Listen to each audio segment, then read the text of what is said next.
It's time for MacBreak Weekly. We got a great show for you. Andy and Rene are here. So's Alex Lindsay. We're going to talk about the latest, a little bit of rumors. We'll talk about the new Mac OS, what ending production of the Thunderbolt display might mean, if Apple's really going to dump the headphone port, and a whole lot more. MacBreak Weekly coming up next. Netcasts you love. From people you trust. This is Twit. Bandwidth for MacBreak Weekly is provided by CacheFly at CACHEFLY.com. This is MacBreak Weekly, episode 513, recorded Tuesday, June 28th, 2016. Sous-Vide Burrito.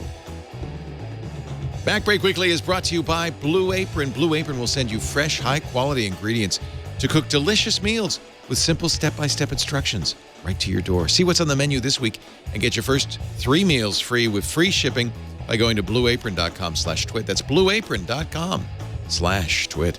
And by Rocket Mortgage from Quicken Loans. Rocket Mortgage brings the mortgage process into the 21st century with a fast, easy, and completely online process. Check out Rocket Mortgage today at quickenloans.com/MacBreak. And by Squarespace. Squarespace is the simplest way to create a cover page or beautiful website for your portfolio, blog, business, or online store. Enter the offer code MacBreak to get 10% off. It's time for MacBreak Weekly. That's what it is. Our show all about Apple and the Apple ecosystem. And I'm really glad we're doing the show today because I have questions, lots of questions. and these guys have lots of answers. Rene, Ritchie from imore.com. It's really actually 7 days a week, I think. Oh, I got to ask Rene that. I'm right here, Leo. I'll answer all the questions. Rene knows everything. Also here, Andy Ihnatko, who knows everything Rene doesn't know. And he's from the Chicago Sun-Times. Great to have you. And, we're so glad to see Alex Lindsay from San Rafael, California. Oh, my God. I know. The picture's amazing considering you're in Marin. Exactly. We don't really invest in that. It's mostly... I expect much more from Rwanda and Washington, D.C. than from Marin County, sad to say. Yes. We have better connections in both of those locations. Yeah. Nice to see you. How's things? Good to be here. Yeah, absolutely. Gosh, I don't know where to start. Let me ask the question that I was asking yesterday on iOS today, and maybe got wrong. I'm not sure. But it's about differential privacy on device data and photo recognition.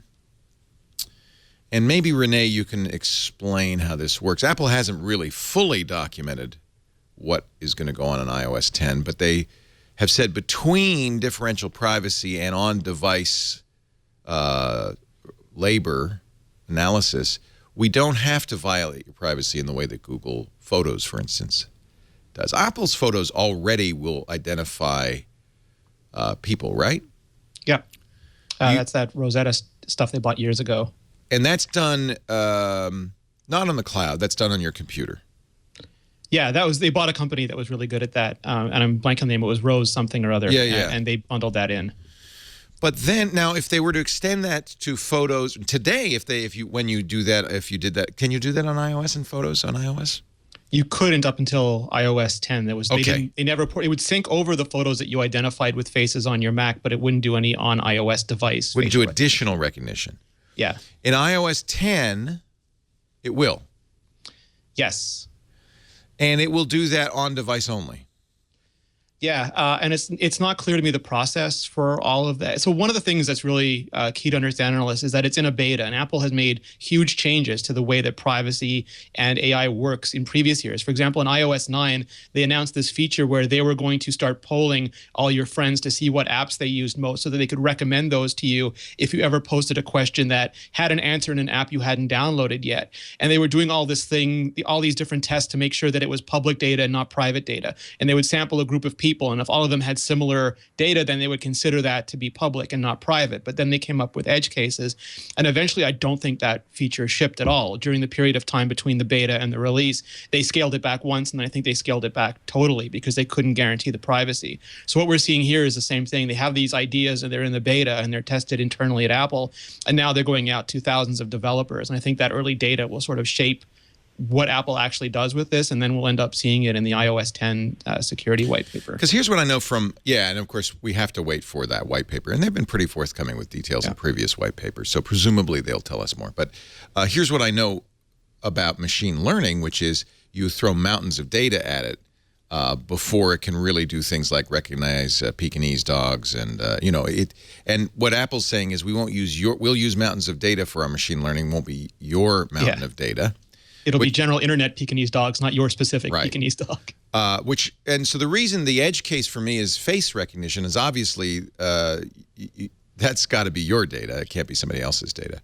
So I saw one theory, and I don't know if it's true or not because again they haven't provided details, but that it was cross-referencing the faces provided in your contacts, and there was enough data in there to start making educated guesses about those faces appearing in other photographs. And then because that was local, like your contacts are local to your device and those photos are local on your device, if I have a good picture of Andy in my contacts, it could start assuming that the other photos it finds would also be Andy.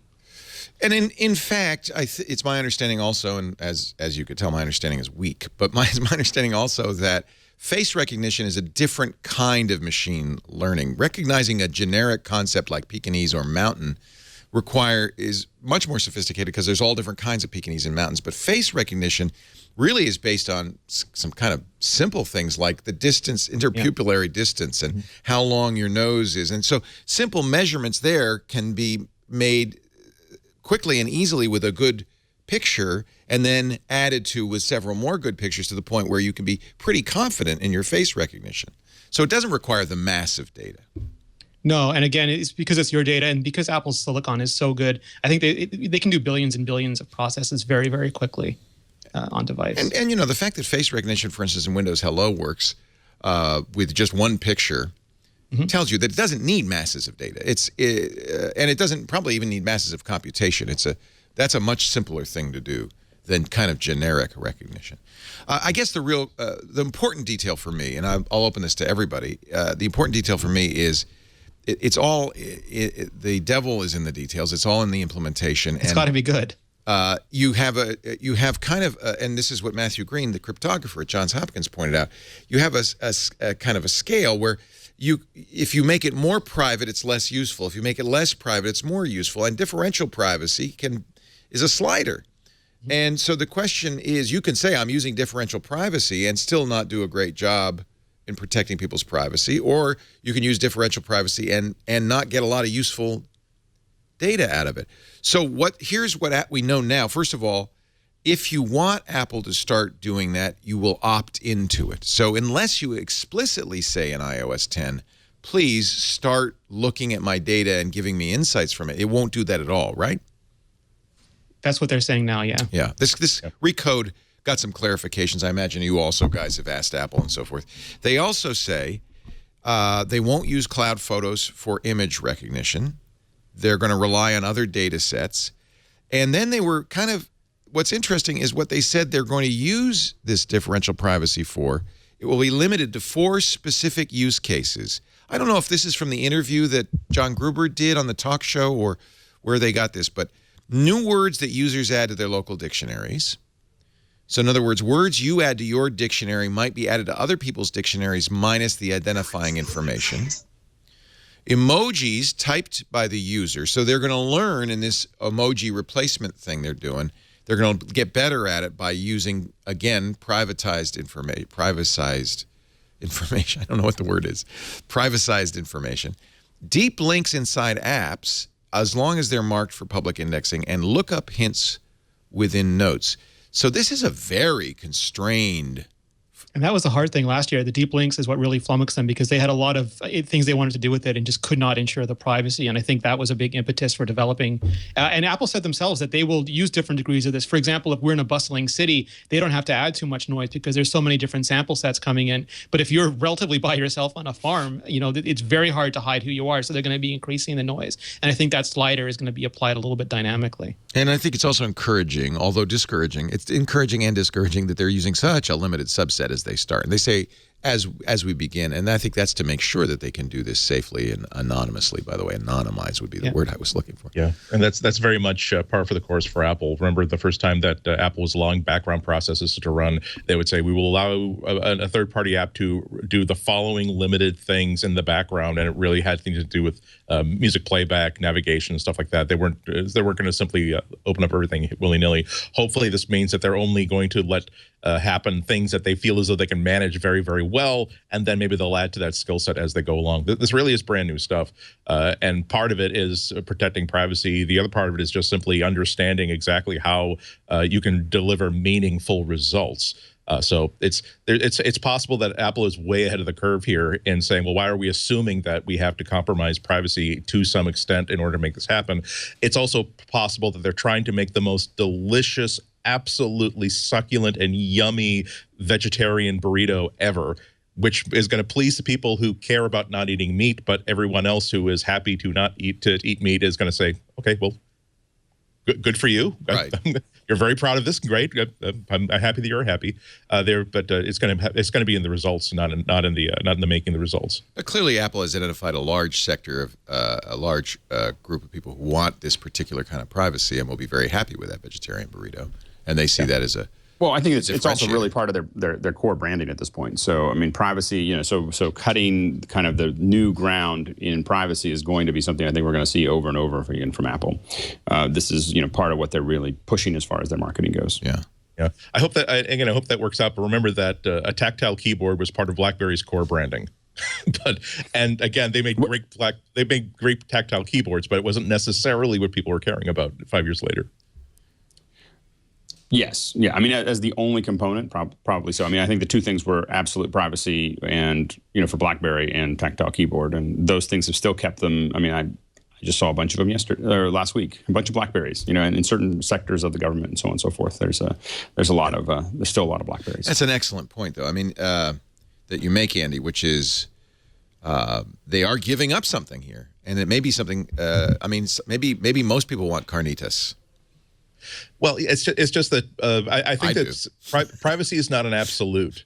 I think every people has a sliding level of what they're. I'm going to go get a burrito. I'm sorry, you got me. No. Sorry. I think that most people have sort of their own personal level of what they want, what they're willing to give up versus what they think is sacrosanct. I mean, that there are some people that. In their houses, they want privacy, but they also want to have big windows that let in natural light, and they want to be able to look out into the windows and see into the kids playing into the street, and they're willing to let people see in if they get that thing. There'd be if Apple or any other company went so far as to say, nope, you're welcome. We bricked over every aperture in the entire house. Nobody can possibly see in. Your privacy is secure. That may not necessarily be what people want. But the great thing is that this isn't as absolute as that. If Apple can really deliver on what the potential that they're sort of describing here, meaning that we can give you results that are as good as Google, and Google results for tailoring your experience to your needs are fantastic. If they can do that while having a level of privacy that is higher than the level of privacy that Google already affords you, great. Otherwise, it's going to be people deciding: do I want to? Are these Apple features good enough that I no longer sort of look at my wife when she swipes left and sees a Google Now page that has every piece of information she needs at that instant? And I know that Apple doesn't do that because it's looking out for my privacy. Proteus said a really interesting thing in the chat room. He said, if you can be secure and private and deliver meaningful results, then Google is going to look like a bad guy. Like they've overstepped because they didn't need to. On the other hand, if you don't, there's going to be, on the one hand, temptation on Apple's part to kind of turn that knob a little bit more towards the less anonymized side. I think people are going to start expecting Siri to be as smart as Echo and so forth. And if it doesn't do that kind of stuff, there might. He also says, Syracuse from ATP did a test on a search for his PlayStation 3 controller in his library. It identified the backside of a game controller by searching for it in the new Photos app via iOS 10. That's interesting. Was that John Syracuse that did that on Ars Technica? It's true that you may not realize what your photos reveal. You saw the picture of Mark Zuckerberg where he just thought he was posting, an innocuous photo of him celebrating Instagram's 500 million users or likes or whatever it is. But people zoomed in on this picture and noticed that his camera, I mean, you have to really zoom in on this, that his camera on his laptop is covered with tape and his microphone port is covered as well. And that he uses Thunderbird as an email client. So you look at all the information he inadvertently revealed with this simple picture. Well, what's that information that he cares about? Maybe not, but that's the point. Is that it's not easy to protect and anonymize information.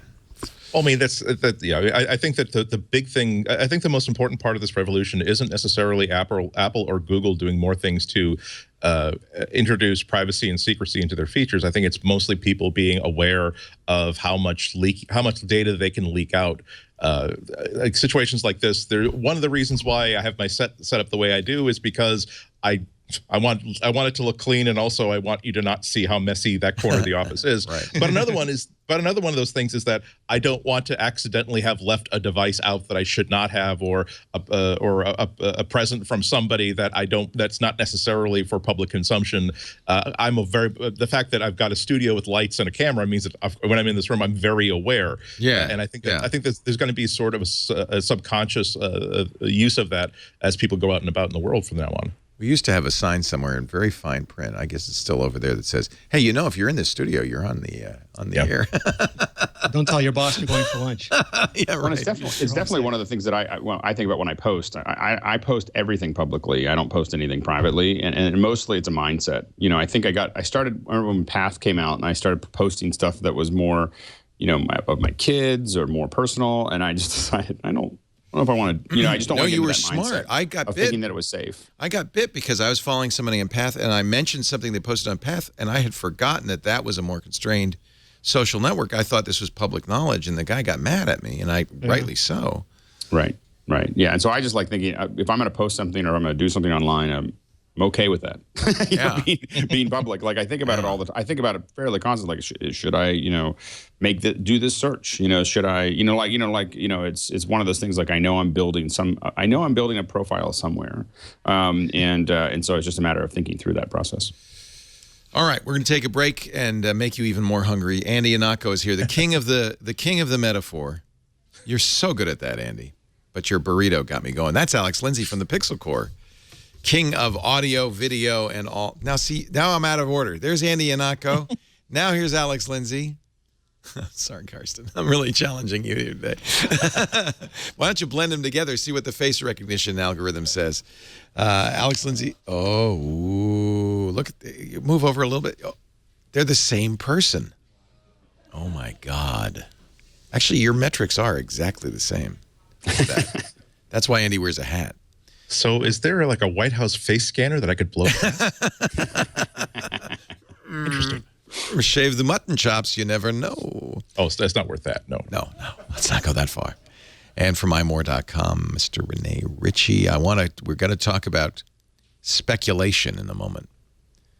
Headphone ports, Thunderbolt displays, and more. Canadians having to give you all our social networks when we cross the border in the near future. Is that wild? Yeah. They say it's optional. Yes. Just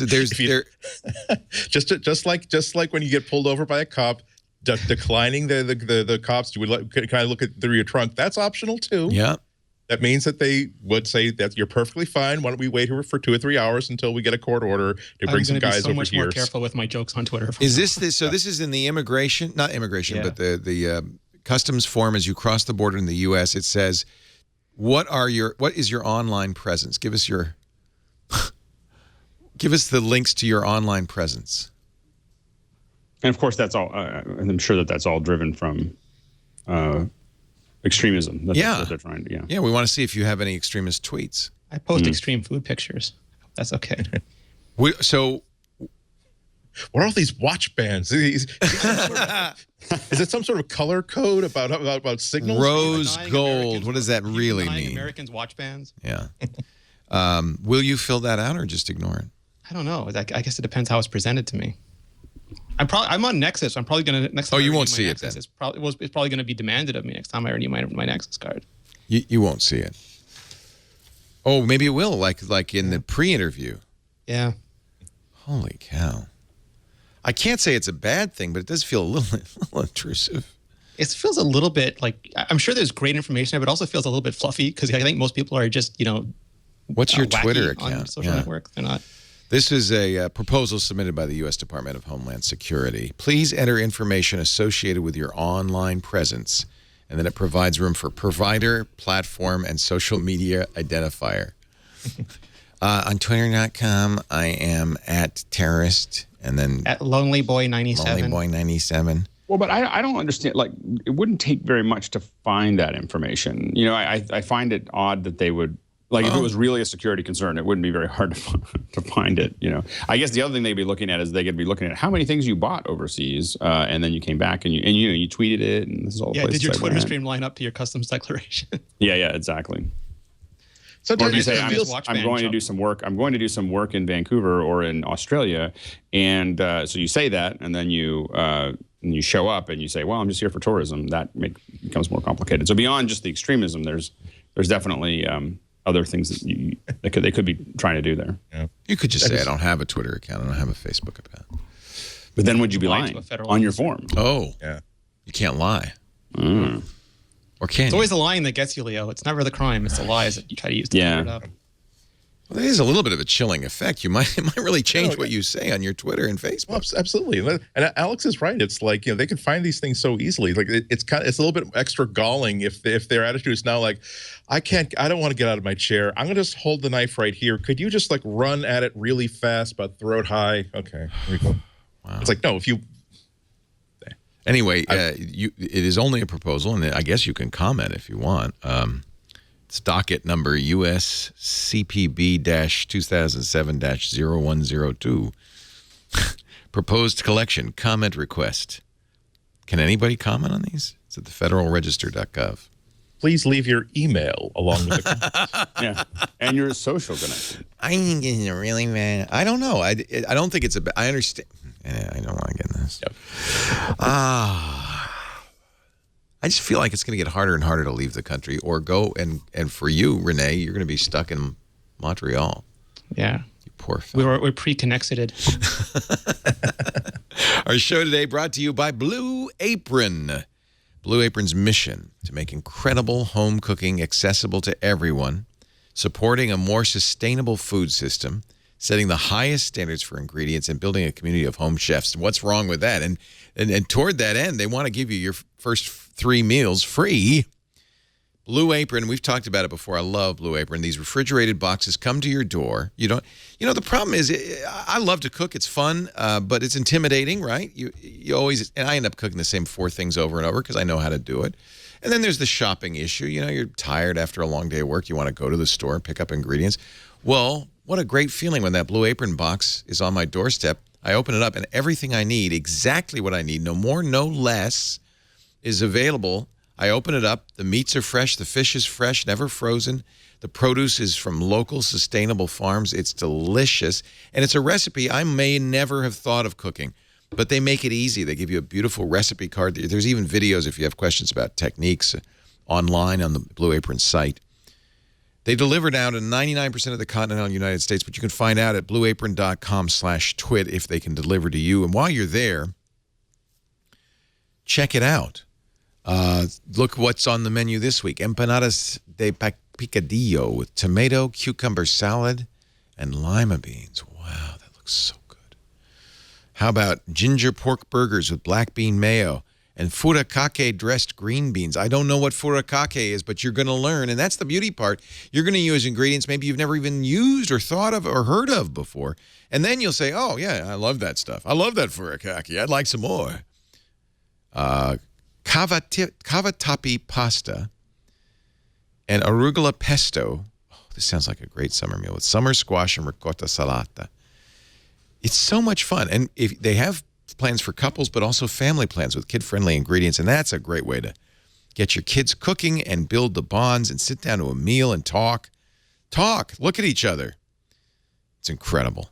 Here's the deal. Go to blueapron.com/twit. Check out this week's menu, and your first 3 meals now, your first 3 meals are free, and that's free shipping too. You'll love how good it feels and tastes to create incredible home-cooked meals. blueapron.com/twit. I hate doing this ad. Not because I don't love Blue Apron. I do. We get the box all the time. But because it makes me so hungry. Makes you so hangry. I want my Blue Apron right now. Andy Ihnatko, Rene, Ritchie, Alex, Lindsay. Alex, what did you think when you saw that Apple has not only discontinued the Thunderbolt monitor, but says there are plenty of wonderful third-party options for your delectation? Well, they're either, obviously they're either coming up with another monitor, which I think would be most likely, or they have decided to get out of the business, which would seem a little crazy. But is it crazy? Possible. So, maybe not. I know Rene's written about this, but isn't a monitor? First of all, Apple has not kept up with anybody else, right? Right. Their monitors are more expensive than anybody else's. They leapt ahead with IPS and then they stopped. Yeah. And they don't even, most of their profit computers don't even need a monitor. Yeah, and I will admit that we don't have any of their monitors. We have some old ones. Now that I look back on it, I'm like, I don't think we have any of their monitors. We buy right now, I think the monitor of choice at the moment is like these. I think we have these Asus 4K monitors that are like little 24-inch, super sharp that we bought a lot of. But yeah, I don't think we could really consider it, but partially because it's fallen behind as far as quality and resolution and everything else. We don't really buy anything that's not 4K. So. I think the weird thing is the statement that they gave you, Rene. We're discontinuing the Apple Thunderbolt display. It'll be available through Apple.com, Apple's retail stores, and Apple-authorized resellers while supplies last. This is the sentence that puzzled me. There are a number of great third-party options available for Mac users. That sounds like a company getting out of the business. Well, there's 2 things here. One is that they were still producing these things, which meant that they were running a factory to put out more and more units of these. And obviously, whether they're deciding to get out of the business and they just don't want to produce anymore, or they're getting ready to launch a new product and it makes 0 sense to produce another run of, because you don't just make one of these, right? You make them en masse. That's how they keep their margins. It makes 0 sense to make a new run of the old 2011 Thunderbolt display when new ones will be coming out presumably this fall. But if you think it lends credence to the monitor with a GPU that was rumored for WWDC? I don't know if it has a GPU. That's an interesting thing that when I asked about was sort of like, yeah, that's an interesting thing. I think, if Apple did do it, the big question is how would they hit 5K? And some people say you can do it with the existing Thunderbolt and DisplayPort technology. It does support, up to 5K at 60 frames per second, 60 hertz. Other people are saying, no, you have to wait till Thunderbolt 3, and then Thunderbolt 3 isn't enough because now the new DisplayPort is not coming anymore it's not in Skylake, it's not coming with KB Lake, it's probably not even coming with Cannon Lake, which is coming after. And it's really a mess. Like it is frankly, Intel and the Thunderbolt spec right now and the DisplayPort spec are a complete and utter mess. And what Apple did internally with the iMac, with the 5K iMac, is they made their own Tcon, a timing controller, so they could fuse together 2 channels internally and hide all the ugliness and just present you with a 5K display. And they could perhaps use 2 cables or make a fused cable with a special connector on it that goes into 2 ports, or do something else, or maybe just have a high capacity Thunderbolt port that's Apple specific, at least at first. But I think that's not going to slow them down. I think if they decide they want to stay in the display business, we'll just see that 5K display this fall. You could make an argument. There's no point in staying in the display business. It's become commoditized. The prices have been cut so dramatically. It's challenging for Apple to charge what it would like to charge for displays. And it only has 2 products, the Mac Mini and the Mac Pro, neither of which are important products but the for Apple. MacBooks, I mean, initially the big push with the 2011 Thunderbolt display was that they made that one cable that branched into 3 that made it super easy to plug it into your MacBook Pro. And a lot of the advertising was centered around you have a MacBook for travel, and then you get home, you plug it in, and suddenly it's Do you think they find out that people don't do that? I bet not. A very small percentage, a single-digit percentage of Apple customers use standalone displays, which is why when people were complaining about the MacBook and then you look at the numbers, it's like, you can't plug it in. And I was one of the people who do use it. I still have that display in my other room. It's just, it wasn't a large-scale problem for them. I think people also think they want to do it, then they get the laptop home and they go, oh, I'm fine. I'm just going to sit on the sofa. Yeah. And I used to think that I needed the 17-inch. You know, I was like, oh, I'm never going to give up the 17-inch MacBook, and I'm quite fine with the 15. Yeah. Also, Apple's having this really ongoing trend of it's not like they're ignoring the pro market, but I think that they would rather focus on people who don't have such high expectations and needs for a super precise screen anymore. And that was the thing. Those are the things that they would always sell about when they were selling those Thunderbolt monitors. That not just that, hey, look how beautiful the aluminum frame is, but this is one of the most accurate monitors you can possibly get. And they are right. If you people like Alex who do need that sort of clarity, people who are in photo and video markets, they have options. Also, they know how to operate those monitors. It's just a whole lot of work, a whole lot of pain for not a whole lot of upside as far as Apple's concerned. And as you point out, Rene, it's a smart thing for Apple to put out this release and let people know this, just to get ahead of it, because they're going to find out as soon as they go in the store and they say, no, we're out and we're not making any more. And then you get the rumors. And it is interesting because, Apple doesn't have to make a Mac Pro anymore. They could just totally seed that market to high-end I doubt they Windows sell machines. any Mac Pros at all. But even at a low volume, they wanted to make it. It's almost like it's the traditional Lamborghini thing. Like Lamborghini is not owned by itself. It's been owned by a mainstream car company for many years. But you make the supercar, you make the hypercar because that introduces future technologies and it makes a statement about who you are as a company. And it's still possible that there are people at Apple who will be using the current Mac Pro and the next generation Mac Pro, and they don't want a Dell logo or an LG or an Asus logo on their desktop. And Apple will make a monitor for those 5% because that, for them at least, is an aspirational 5%. Yeah. I wish I really I don't understand. I have to say this would be a great time for Apple to say we would also like to make the cheese grater Mac Pro again. Or just a next generation cheese grater, whatever that looks like. It was such a mistake to make the Mac Pro unupgradable. It was a mistake to make it unupgradable and then not upgrade it.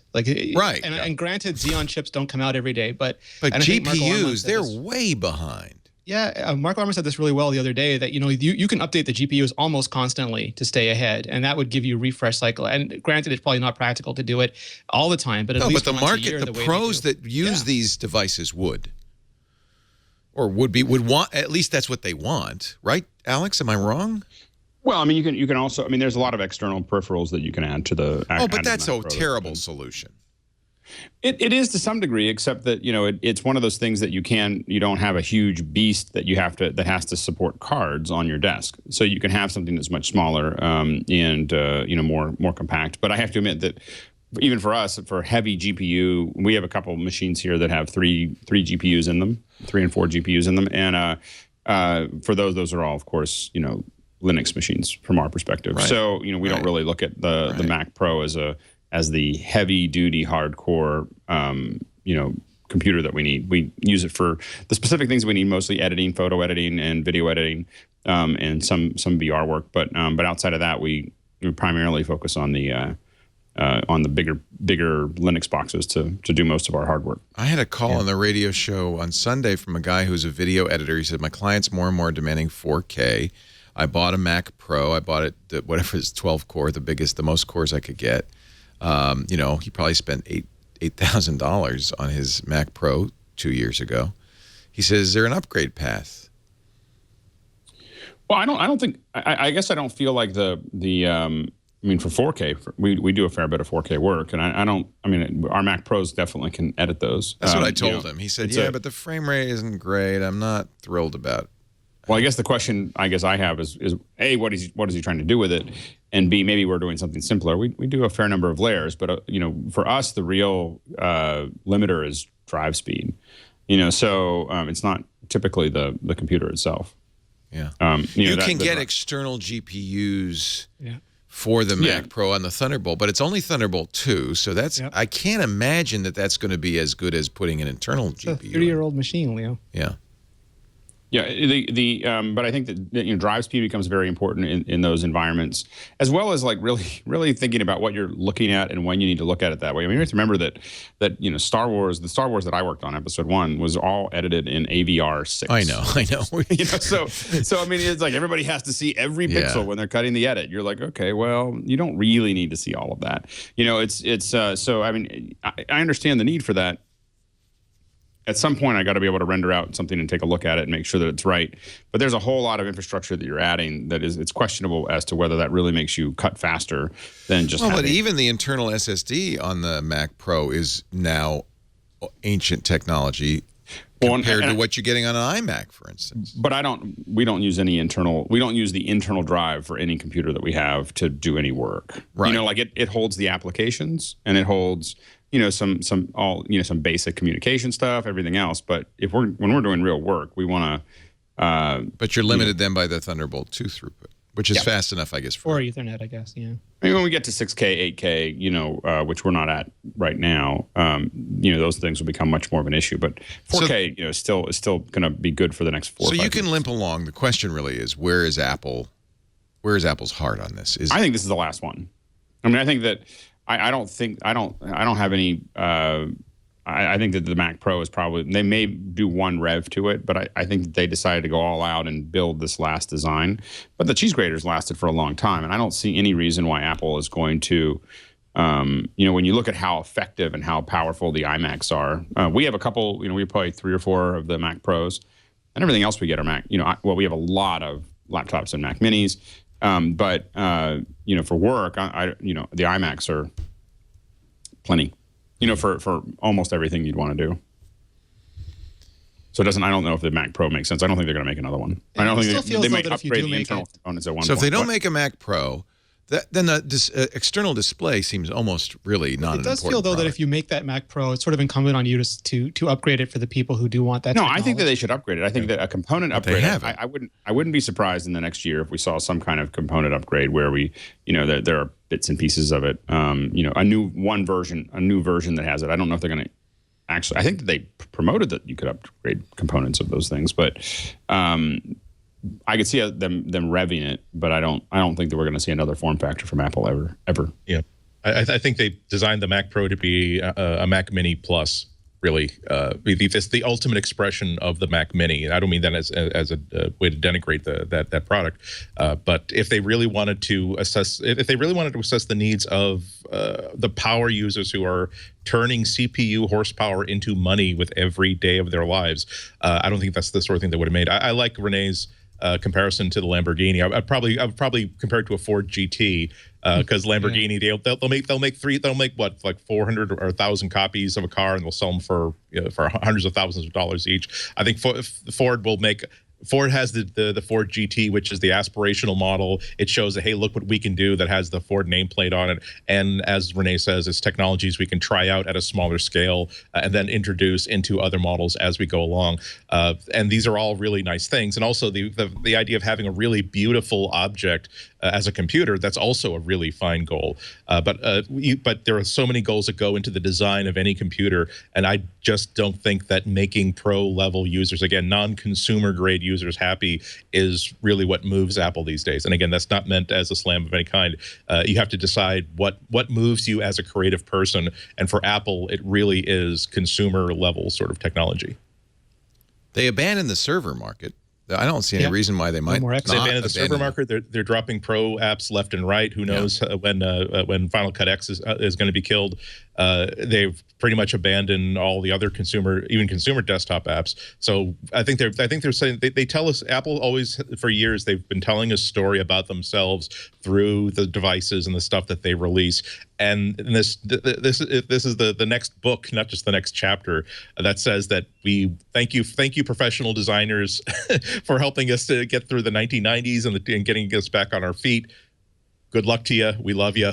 Enjoy the videos. Enjoy some of the technology we give you. And I think that Final Cut probably is going to be around for quite some time. And I think partially because I think it really fits into the educational market and in some of the corporate markets that they're interested in. So I don't think that they're that interested in. We're seeing more and more films now being cut on Final Cut 10 as they continue to add the features in there. Yeah. Well, Focus was the first one, and there's another one. It's coming back, in other words. Wasn't there a secret NDA like show off of the new version a few months ago that we're still waiting on? I didn't go to that. I was actually working, so I didn't. So I can say anything I want because I didn't see anything. All I saw was like big wide eyes of, oh my gosh, I just saw the sun. So there's a lot of people that are very excited about it. I don't actually know what was in that infamous. You got to be careful though, and I'm sure the reason they're doing things like that is because it could become a self-fulfilling prophecy that pros look at Apple and say, well, I don't have any confidence in the future of exactly. Pros. And so we'll abandon it. And then Apple says, see, pros don't want to use this anyway. And so you got to be very careful. And I think that makes sense that they would do this kind of super secret beta show just to say, look, no, we really want to keep doing this. Well, and I think that the advantage that Final Cut still has over Avid and Premiere is that the code base is much younger. They rewrote everything. And so their ability to scale quickly with, hardware and everything else is probably much more developed than, and it'll be very hard. I mean, Premiere or Avid would have to rewrite their software to do that. So they were able to take advantage of a lot of this in the short term. Whether they can take advantage of it in the long term is unknown. But the reality is that the corporate market, the education market, is probably 10 times the size of the film market and TV market. As video becomes something that everybody's doing all the time, whether it's the Khan Academy or all these other things, video is an integral part of the future of education and corporate communication and corporate education. It is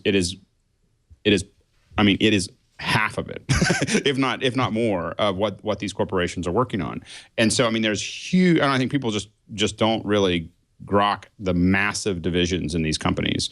Of all the major companies we talk about that have entire studios, they have entire staffs, and all they're doing is producing video all day, every day.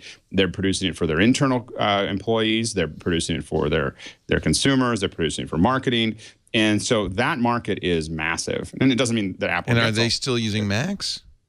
Some of them are, some of them aren't. It really depends on what they're doing. But the ones that are making the decision from a corporate perspective of, it's $300 a copy, it's really hard to argue, especially for a penny-pinching company. I'm going to spend $300, and I've never seen an upgrade cost, or I'm going to spend $50 a month, or $40 a month or whatever to have Premiere. That's it's hard to get past the CFO, and so whether it's a school or because it's much easier for a lot of these corporations to not have a monthly bill, but have a one-time bill for their group that they never really have to upgrade. But I think they could also make the opposite statement, which is, well, we can see Adobe is going to continue in this business, is going to maintain it. Let's do what we did here, which is abandon the Macintosh platform and move to Premiere and Windows PCs. Well, and I think that also, but if you look at because that looks like that has a future. Right. Well, the future's cloudy from Apple. You could make a case that they're not out of this business, and I think that's a good case, but it is a little cloudy. It is. I think that the other thing, though, is that we all look at, a lot of us have to change applications a lot. So you make the decision about, what, how you're going to go forward. Is there a Hackintosh market for this? Maybe. If you really wanted to be high-end hardware? I know there's a fairly brisk aftermarket for cheese grater Macs in flashed video cards and things. You can get the latest video cards in that thing. Yeah, I think that most people who use Final Cut 10 just are committed to doing that. It's a 99%. So there might be some kind of Hackintosh market for it, but I don't think that... I would hate to base a business on a Hackintosh. Yeah, and I think that when you look at the cost of labor against doing most of the editing, most of the things that we do, the cost of a Mac Pro is not, and most of my editing is all done on a MacBook Pro. I use Final Cut probably every day on my MacBook Pro, and so I don't have any, and I don't feel like I need to hook into anything bigger for what I do anyway. And so it's one of those things that I think that I don't think Apple's going to go away from Final Cut. I think that they're going to continue to invest in it. They make. They have a very, very, very large installed base for Final Cut 10. Right. So it's and not, somebody in the chat room, actually nobody in the chat room is saying being burned by Adobe is a lot of the reasons people use Final Cut. It goes both ways, doesn't it? Yeah, and so I think that the numbers that I've seen is that while the professional market will talk about moving to Avid or Premiere, the largest installed base is still the largest installed base is iMovie, of course, because it's free, and the second largest installed base is Final Cut 10. And so it's not it may not have because the professional market is very tiny, right, compared to the overall number of people editing, and so. But they buy expensive hardware. Yes. Sorry. They buy expensive hardware. I mean, yeah. Well, I mean, I don't know. Is it not an important market for a company as big as Apple? Does it not matter? Is it? Well, I think it matters because Apple is very interested in. I think that Apple is very interested in the education market. They're very interested in the corporate communications market. I think that and I think that Final Cut 10 gives them a tool that fits in with a lot of their other tools. And for that strategic reason, I don't think that it's going to go away anytime soon. Which is more important, software or hardware, to the pro? I'd say probably software. Mm-hmm. I mean, I think that the hardware has become largely, unless you're really on a very outer edge, the hardware is largely commoditized. I mean, anything. I mean, and again, I've been spending the same amount of money on a piece of hardware for 20 years. So, about $10,000. Wow. So there's a $10,000 version of everything. In the late 90s, that was a SGI Octane. Right? Right. So, or actually a O2, which is the little Octane, what I had at the house. And so the Octanes were what we got to use at work. And so anyway, but there's been kind of this for professional, because again, when you're talking about paying a professional $85 or $100 or $150,000 a year, the cost of their computer, what you don't want is down cycles. And so spending $10,000 or $15,000 on a piece of hardware. Well, that's my point. It's not about price. It's about confidence in the company, quality of software, quality of hardware.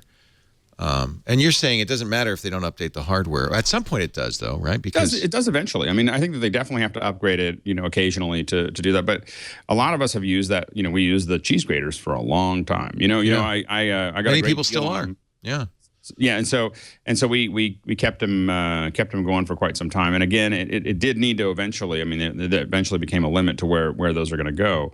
But I think that so far, I mean, I buy computers that are much more powerful than my Mac. Whether it's our encoders, that I have one encoder that's got like 6 GPUs and 80 CPUs or something like that, or CPU cores or whatever. And so we buy those as well. But to be fair, the reason we abandoned Apple wasn't it wasn't like that. All of this, it was that the new Final Cut didn't support the storage area network SAN we were using, and so it was just it was a showstopper. I mean, and when it came out, and it does now, by the way. It does now, right? Yeah.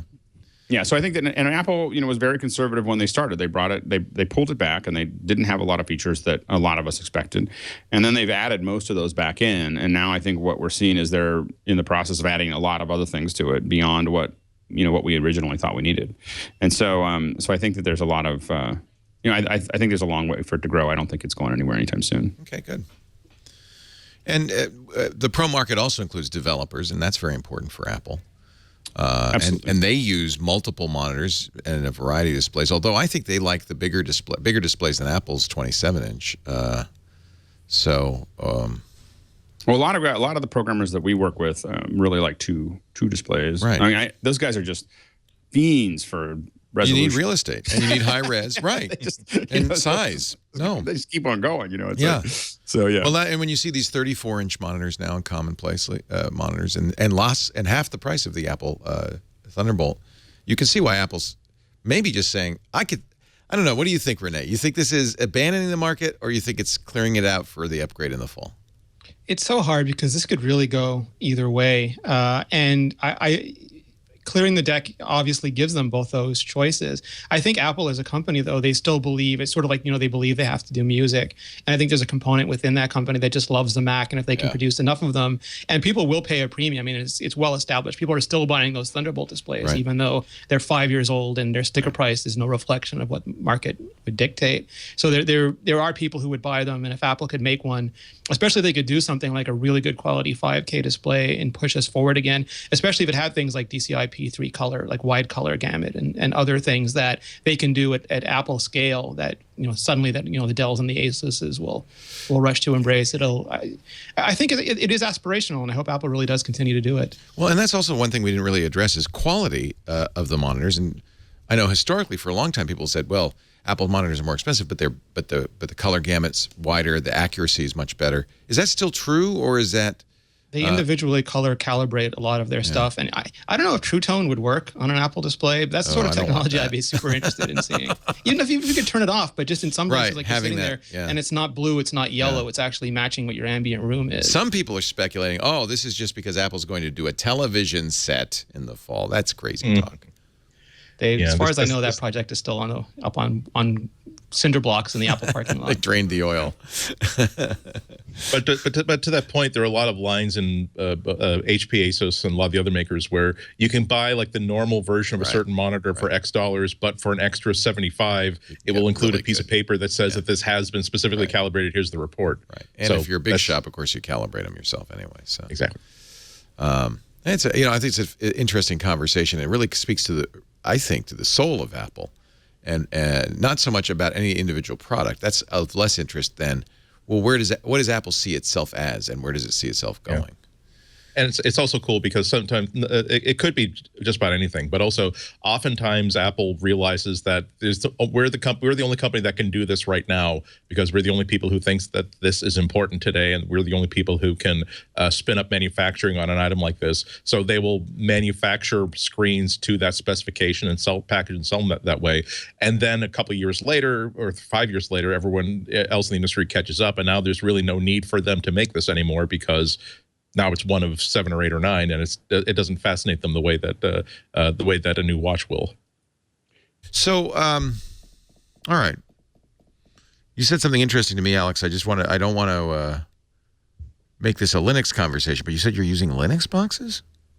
Well, yeah, we use Linux boxes. So all of our encoding. It's for specific purposes. Well, yes, they're very specific. So the Linux boxes that we're using. So you're not editing video with Linux boxes? No. Yeah, we're using. We've got probably 18 or 20. So it's for like it's like server stuff. It's encoded. And then when we stitch, we now have live stitchers for the Ozo, which they're all kind of built. Right. Specifically, to spec. Okay. So those are the kind of things we're doing. The day has not yet come when somebody could build a Linux box and do the Final Cut style editing and After Not that I know. Effects. I mean, there's people who have, there's edge cases. There's stuff out there. There's I keep trying it. Image editing and everything else, but no one's taking much. I mean, there are guys that use it, and there's big firms that have really built a lot into that because they can customize it and they can do all those things. But that's a real edge case, in my opinion. I've been trying Darktable as a Lightroom solution or alternative. It does do RAW. It does do a lot of the stuff Lightroom does on Linux. But it has to get to a point like to go to Linux. Like, it can't just be it does most of what it does on Linux. Yeah, no, I understand. Yeah. Like it has to be like I'm going to now do. No, I'm a hobbyist, so I can do stuff like this. Right. Yeah, but for me, it's just like I just want when I turn it on, I just need to work. I got like 10 minutes to do this, and I needed to get done quickly. Yeah. So and for me, like my pipeline between compressor and Final Cut and everything else is a very well known pipeline, and I'm not. I think pretty tied into it. I'm very intrigued by a switching program called what's it called? It's not OpenShot.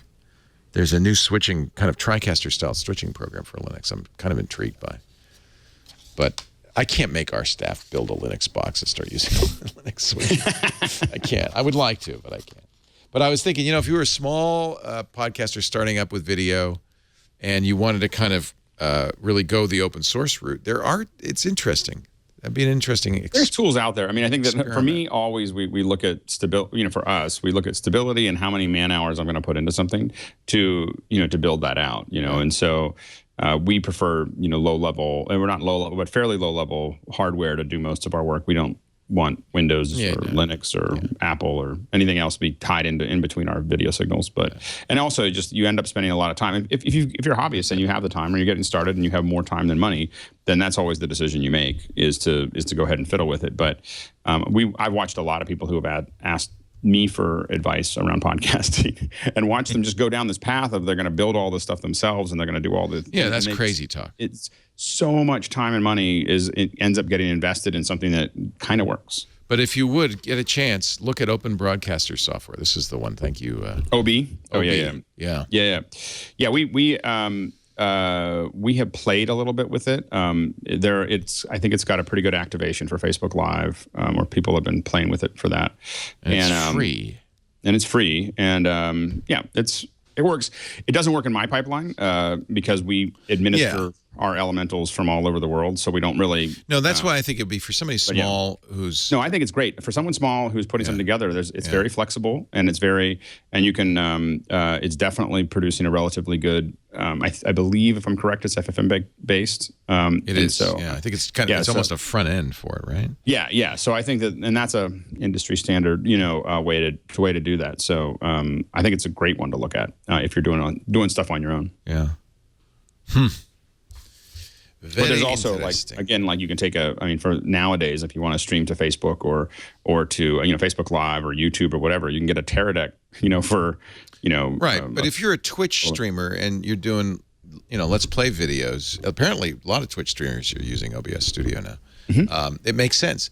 There's this whole cottage industry now of it's like one person in his living room and he's making a good living and he's basically got a broadcast studio in his living room. And my son watches those Minecraft videos. Your son's going to watch more and more and more. This is the future. I just don't. This is the future. I feel like I'm finally becoming an old man because I go, I have no idea what you're doing there. I don't understand why you were watching Minecraft for 4 hours, And I just got my kids their like educational iPads, and because we're going to do a lot of the Swift Playground stuff, and so they got to make lists of all the things they want to put on them. But the one thing I said, no games, no Minecraft, no, you have other iPads, my old iPads that you can still use those for. Chad Johnson, I didn't know that, is using this for the OBS Studio for the Wiz podcast.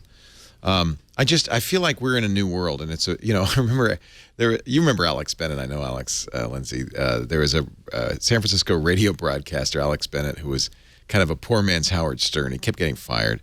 And he finally just decided to do a show with an Amiga out of his kitchen. Right. And he was using the video toaster and doing a show out of his kitchen. And this was almost 20 years ago. And I'm thinking, that's interesting. And here we are now. I think that's in our future. And I wouldn't be surprised if the next Johnny Carson or Jimmy Fallon or some guy in his kitchen. Well, the one thing I will say is that is with a little bit of investment, you can definitely build a, broadcast, even 4K streaming solution out of your house. Like it doesn't take that much anymore. That's amazing. Amazing. I look at the fact that because a lot of our stuff is now all 4K, is at least how we build our systems. And it is, I'm just dumbfounded by how little I'm spending. I'm supposed to spend a lot of money, but on how little I'm spending now. You get these little Blackmagic, mini, what are they called, micro cameras, these micro cinema or micro studio cameras, and they're like tiny, and they're $1,200 each, 4K. Is Tom Green still doing his thing in his basement? Remember he built bleachers in his basement? He was doing a whole show out of it. Is that how you're thinking of, Andy, or? No, but that's actually entirely the wrong way. It's if thinking about building a Tonight Show set, like Kramer. That's kind of what he did. Yeah. Well, but exactly. I think it's more like people who didn't really grow up with Carson, just thinking that I don't have to build a set. I can just hold up a phone like this. Yeah. And so long, the star of the show isn't the technology and the set. It really is my personality and giving an experience to people that they feel they can connect to. Right. And so that's why I think that what makes you feel old, to Alex's point, isn't so much that as the understanding that there are people who have 15 million YouTube followers that I've never heard of. There are people who have 20 million Twitter followers that I've never heard of. I know. And it's because being famous used to be about being on one of the 3 networks, and whatever you said the night before is what everybody's talking about the next day. Now it really is about finding your tribe and building your tribe around you. I was talking to somebody the other day, and I was telling for some reason, like a Neil Gaiman came up, and to us, no more famous author in the world. He's the guy who he does a signing and he will be there for 3 hours after the signing was supposed to end because there's too many thousands of people in line and he's determined to sign for all of them. That's how big he is.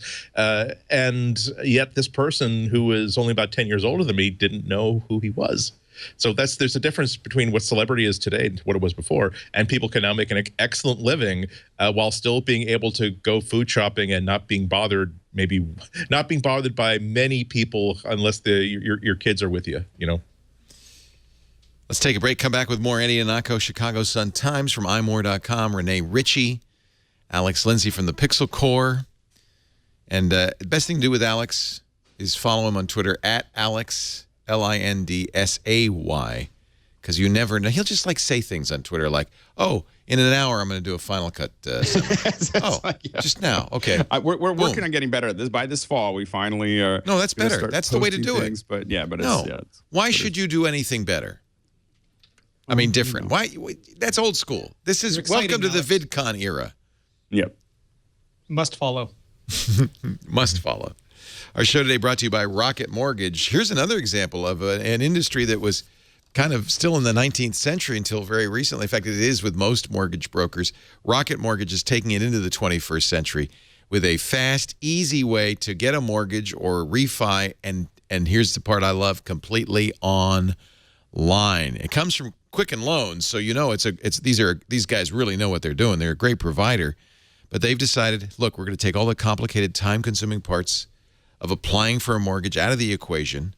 You're not going to have to, they say, okay, I need your pay stubs for 4 months, and then you can do it all online. You can share your bank statements, your pay stubs at the touch of a button, helping you get approved in minutes for a solution that can be customized, can be tailored to you in ways that couldn't do it before. Thanks to computers and science. With Rocket Mortgage, you can not only do it at your desk, you can do it on your phone or tablet. Yes, it works on mobile as well. Now we're talking.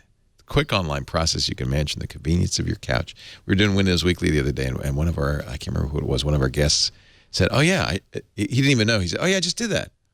It was amazing. If you're looking to refinance your mortgage, if you're looking to buy a home, check out Rocket Mortgage today. And if you're home shopping, I know a lot of people do that around this time of year, get pre-qualified through Rocket Mortgage. And when you go to that house, that open house, you look bright and shiny to the sellers. They like that. No, we're already qualified. We can get the loan.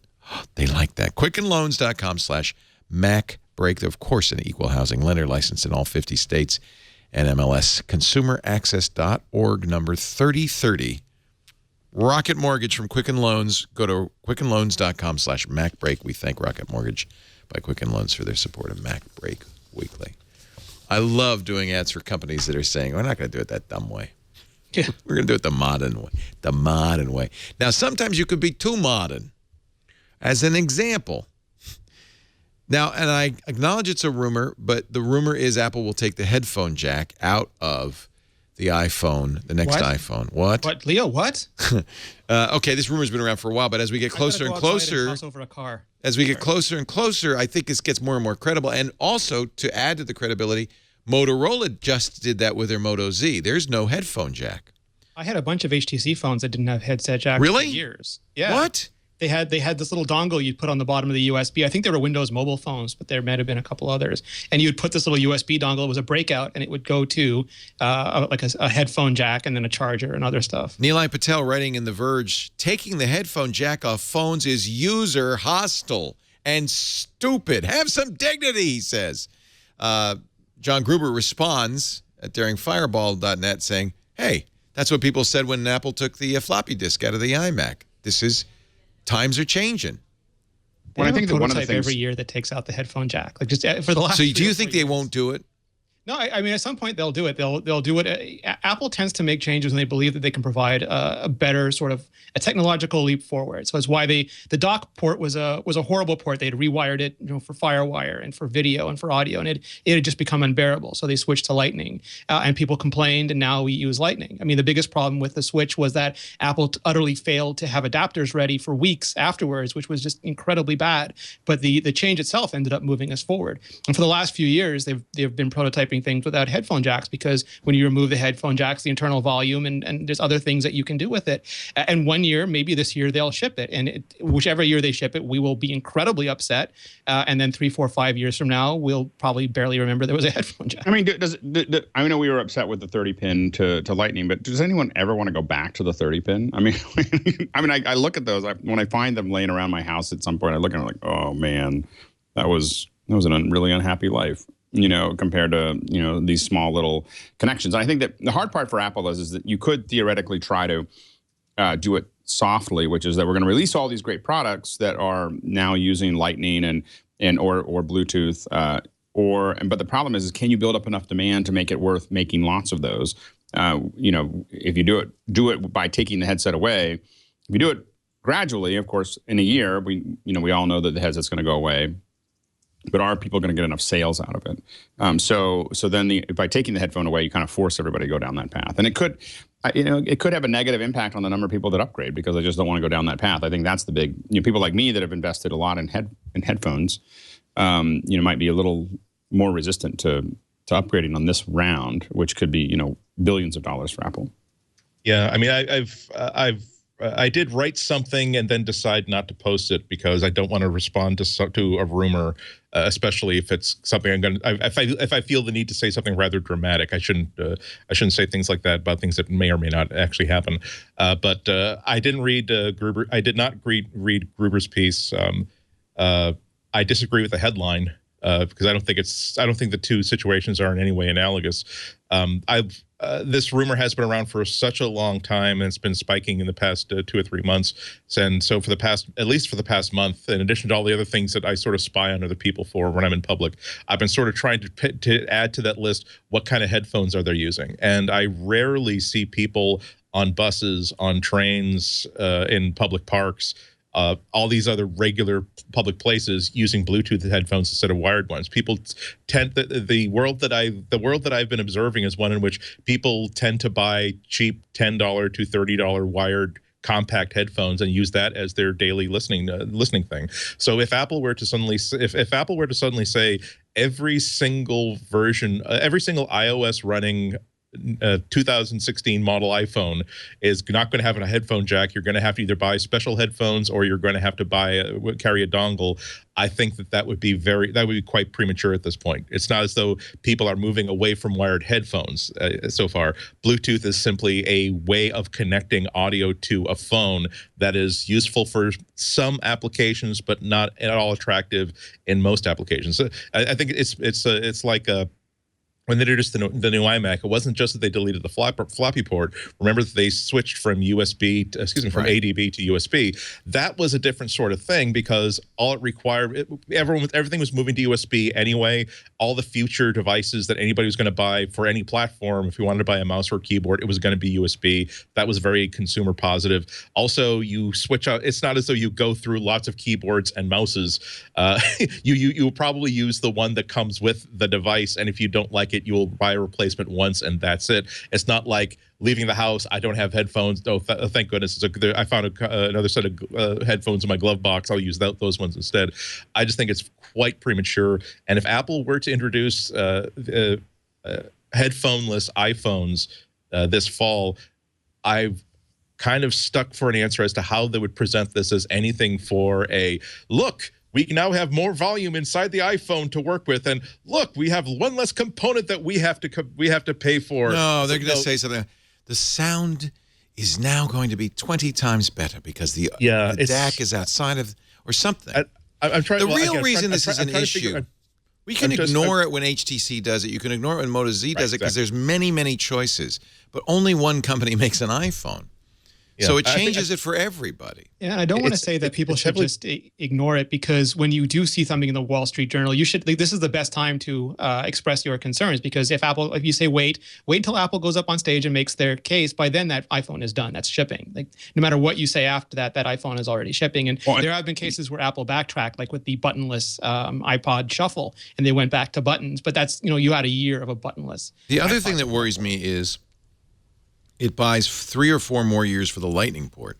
It puts off any conceivable shift to Type-C connector Because if you make this change, you're not going to next year get rid of the Lightning port. I believe they feel the Lightning port is way ahead of the Type-C connector still, that it's thinner, it's lighter, it does more things, and they have a better control over it. I wouldn't guess that anybody thinks that, but Apple. It's a smaller profile connector still for them. USB-C is a little bit bigger, and they can't reassign pins if they want. It's a higher profit connector for them. That's true too. But so like you can make it like Apple could go up on stage and say, look, we've done this, but we've also built like the Lightning now has these audio pins and it'll do the DAC inside. That's it'll what they'll give you say. Analog out. Yeah. And there's a little adapter and they'll probably sell it for $30, but hopefully they'll put it in the box and you can go on using your headphones. We have Lightning earpods for you.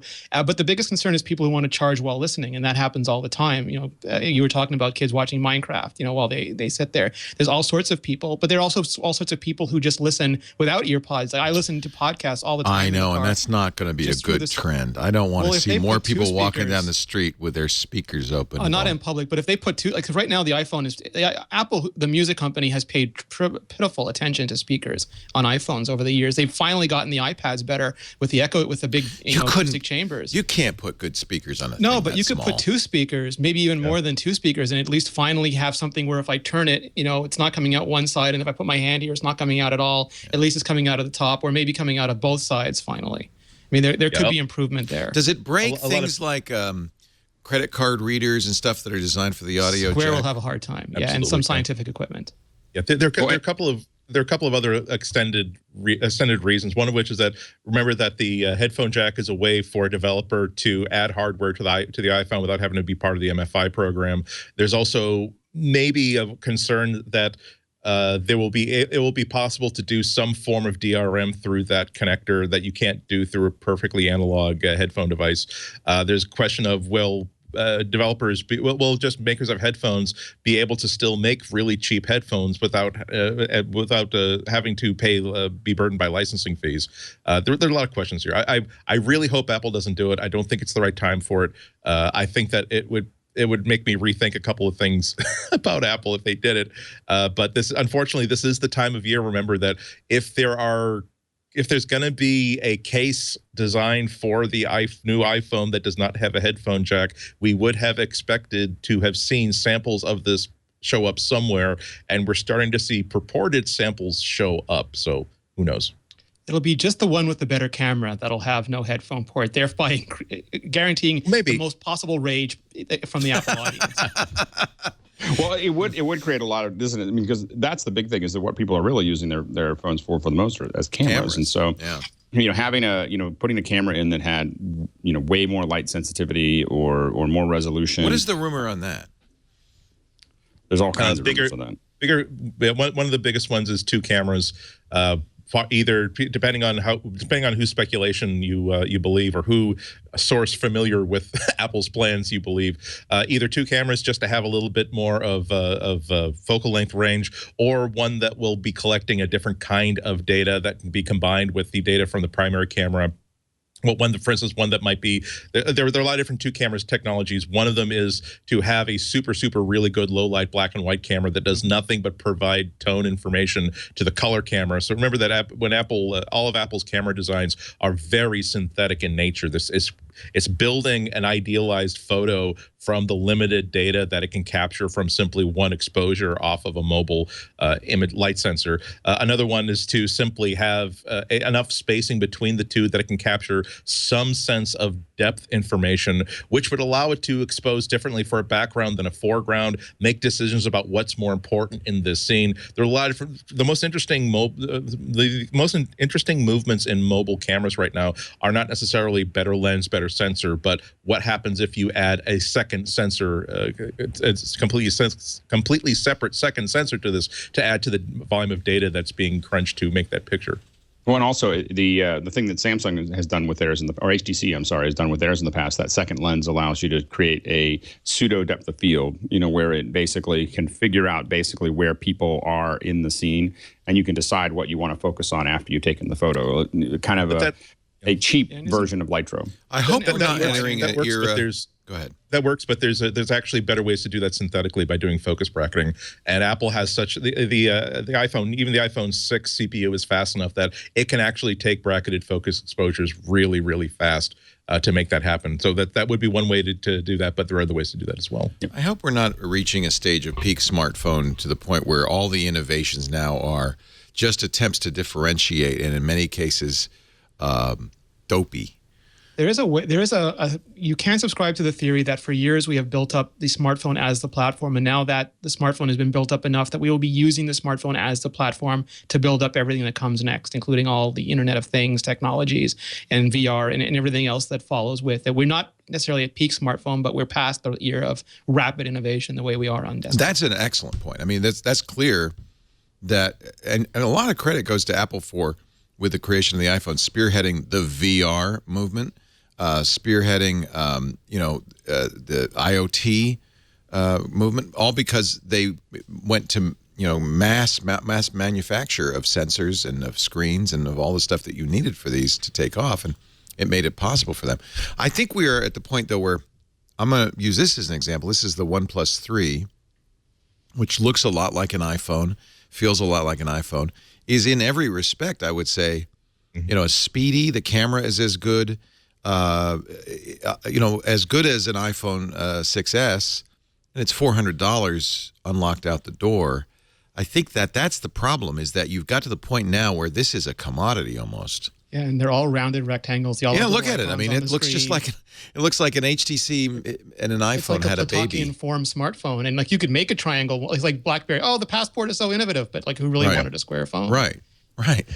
Yeah, it's difficult. I feel the same ways about that phone too. I don't think the camera is as good as an S7 phone or an iPhone 6s camera, but yeah, the build. I would not have guessed that the speed is there. The fingerprint sensor is just as fast as on the iPhone. It scrolls as fast as an iPhone. I don't think that Apple will ever decide to try to make less expensive hardware. I think they really are going to focus on delivering better value at the same price point that they've always done. But I'm very, very keen to see how this is going to complicate Apple's releases in the future, because I think that the biggest thing that is tethering someone to Android and the biggest thing that is tethering someone to iOS right now is, here are all the apps that I've already paid for.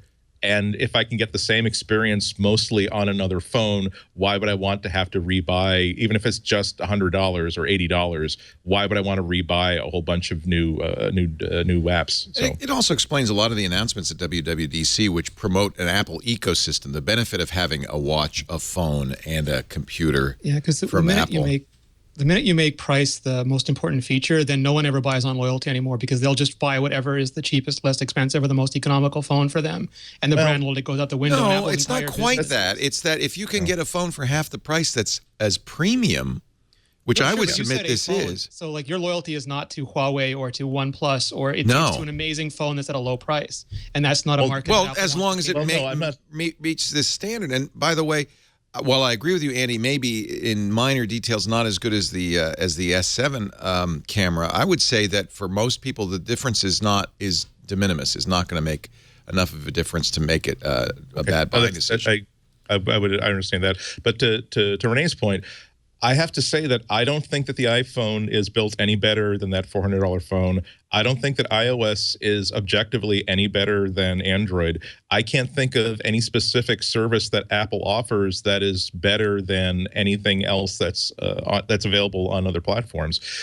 Again, I'm not a business analyst, so I don't know exactly how that translates into Apple's future for anything. But it concerns me that when I do an inventory of the stuff that I use, it's a really short list of things that I use that have an Apple logo on them, because they are that I feel as though that's the best product that's been made for this category. It's the one in the case of the iPad. In the case of other Apple devices, it's pretty much that it really suits my needs well, and it's as good as anything else. I don't feel as though there's anything that sends me running to Apple right now. Except that ecosystem lock-in. And when Apple starts to say, look, you really benefit from a homogeneity of your hardware, that's enough to keep you in the ecosystem. That's their goal, to increase value of the iPhone. I mean, like the thing is that you're buying Apple for a brand. You're not only buying it because like you want an iPhone. You're buying it because there's value in Apple's brand, and that brand is very carefully constructed around premium products. And if they ever made price a competitive feature, then they would just be one of many who sell based on price, and you will buy whoever is giving you the best deal at that time. That's the end of the world. And that's why they stayed away from it. And every company tries to make money off what they focus on, and tries to fragment what everybody else focuses on. It's why WebKit is free, because Apple doesn't compete in the browser space, but a free browser, keeps them competitive on that space. It's why Google's search algorithm is proprietary and not just given away for free. And if Apple ever one day had a product that was so valuable that they thought that giving away iPhones would increase the value of that product, we'd probably see very cheap or free iPhones given away, the way you get a free pair of earbuds in an iPhone box today. It's just a question of how the company believes it can make money going forward. Well, and just stand back, because OnePlus is just one of like probably 5 Chinese companies that are about to march into the United States. It's going to be a crazy year. Market, yeah. It just bothers me that a few years ago, let's say you have a hypothetical person who's still using a candy bar phone and they want to buy their first nice smartphone. I would have said, well, there's some nice things about Android, but really, if you want the best phone made, it is definitely an Apple iPhone.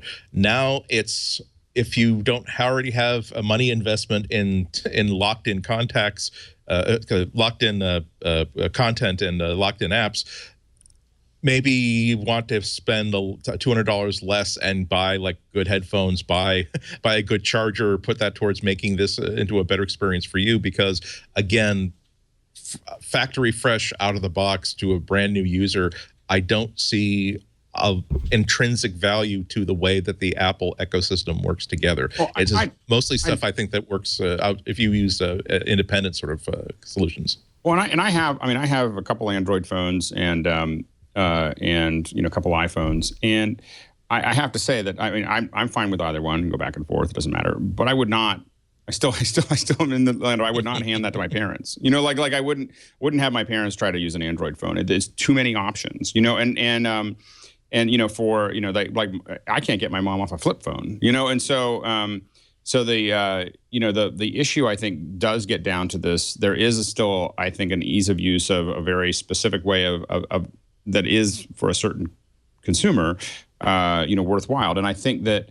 The other thing is I think that there is a level of consumer that, I think it's a little different now. There's a lot of, but if you look at who, in every time they do this, like who is buying more software, who is buying more things on their phone, almost every single time, it's iPhone users, and I think that it's a certain cross-section, and I don't think that is slipping that much.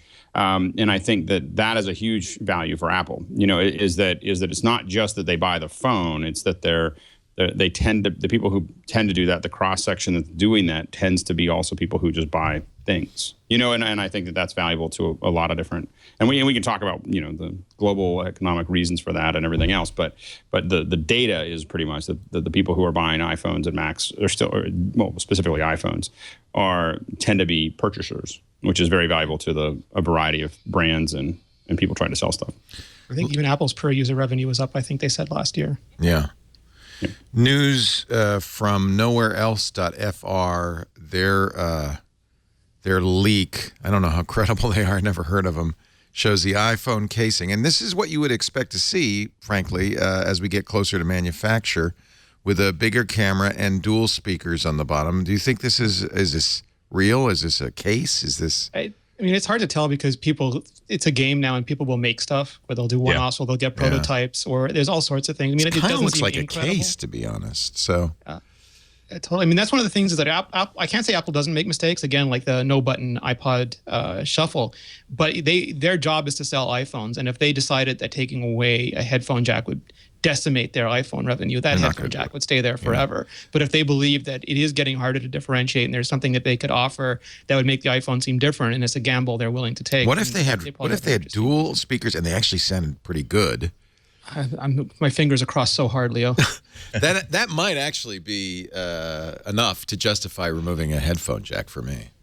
Well, I don't know about that, but it's don't discount the ability to have really great sound coming out of a phone, because just like with the cameras, it's possible to say we can't really improve speaker technology, but we can synthetically make it sound a lot better. Knowing exactly this listening situation you're going to be in when you listen to this thing, we can actually make it feel a lot bigger than it actually is by saying we're not going to be true to the original recording. We're going to basically focus on the experience that we're giving you. So there's a lot that could still be done on pretty much every phone. I've seen demos of, not only in stuff that I've seen shipping, but I've seen demos of in certain labs of just tiny little like grain of rice speakers that I would swear to God there's a speaker somewhere underneath that table, that I cannot believe that this is creating that level of sound. It feels as though it doesn't feel as though the sound is coming from there. It feels as though the sound is coming from like here instead.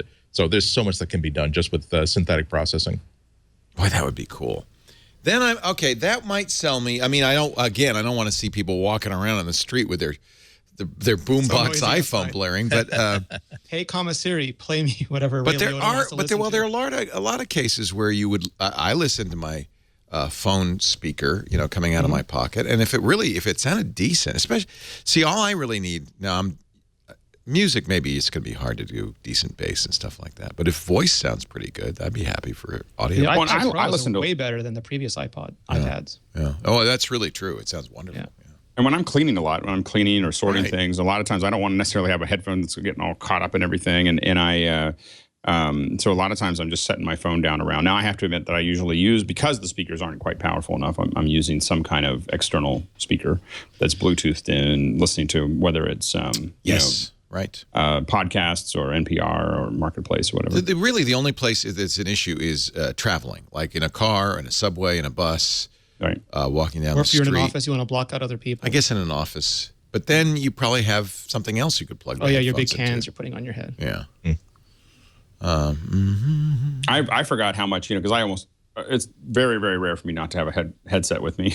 And I realize how much of my little world lives inside of that I can just watch and do whatever I want on my own. And no one knows anything about it. Like I'm just like sitting there watching, Game of Thrones while I'm standing in line at the airport or whatever. It's just, I kind of go off into my own little world very quickly. And I just realize how powerful how this has become, and you get very surprised. Like my biggest frustration with a lot of websites is that, when I come to them on a computer, they make a lot of noise. Yeah. This device in our pocket really has become the science fiction, all-in-one computer thingy. It's a little mother box. It is everything now. This is everything you need in life. Rene, I recognize the Jack Kirby reference, and I praise you.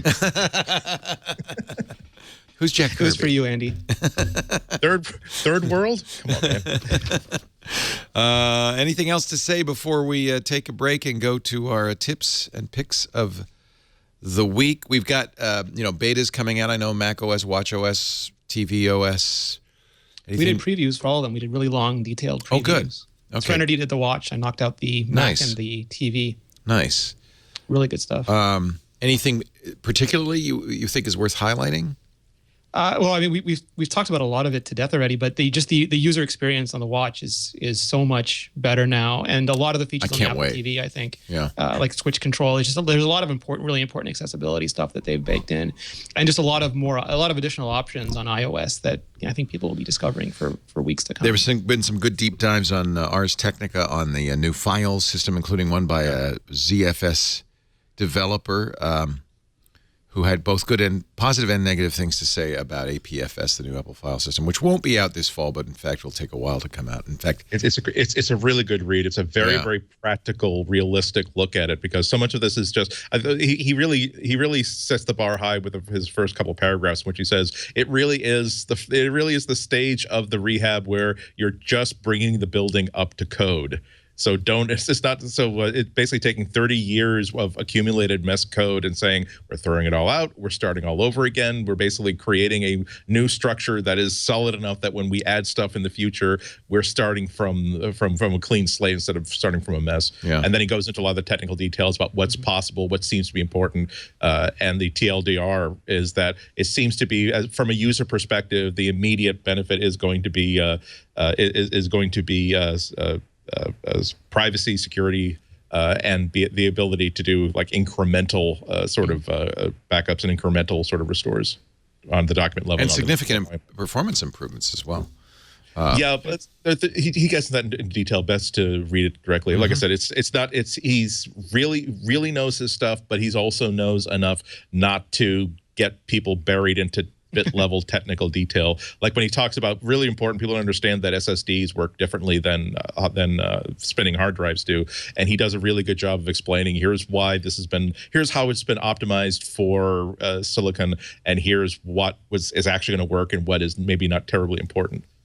Adam Leventhal, he's the co-author of D-Trace and a contributor to the ZFS project, which is widely considered by many to be the kind of the state-of-the-art file system that Apple's emulating with APFS. His Twitter avatar is the ResEdit icon, which means that I trust everything he says about any technical subject related to Apple. He is a geek. That is very, very awesome.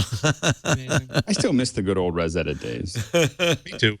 Oh, ResEdit. Oh, wait a minute. And he says he avidly read you in Mac User Magazine when he was 10. Oh, look at that. When you say that to someone who doesn't feel as though they're that old, the only thing I can say is, "Oh, thank you. Aren't you sweet?" I'm getting it a lot lately, Andy. Get ready.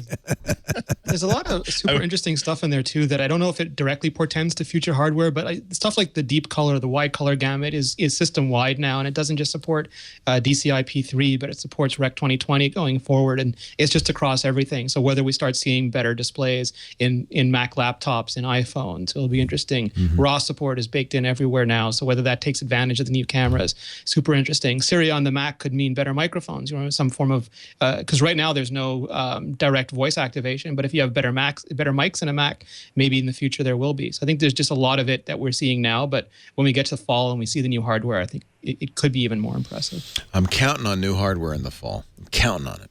Yeah, it's going to be a deluge. Pretty good. In fact, a lot of what we talked about today really will rise or fall depending on what happens this fall. Be interesting to see.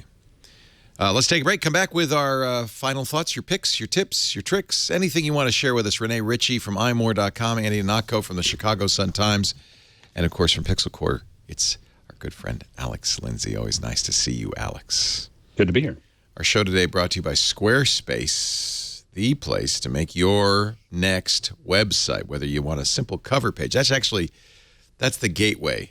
The gateway drug to Squarespace. That's what I did. I said, I ought to try this cover page thing. And it was really fun. If you go to leolaporte.com, you can see how I got sucked in. And then once you do that, you go, maybe I should have a few blog pages, a calendar. I could have links to all my social media presences. And it's so much fun. Pretty soon you can't stop. But the best part is you could do this for free right now. If you're a photographer, look at this full bleed design, a great way to make your perfect portfolio.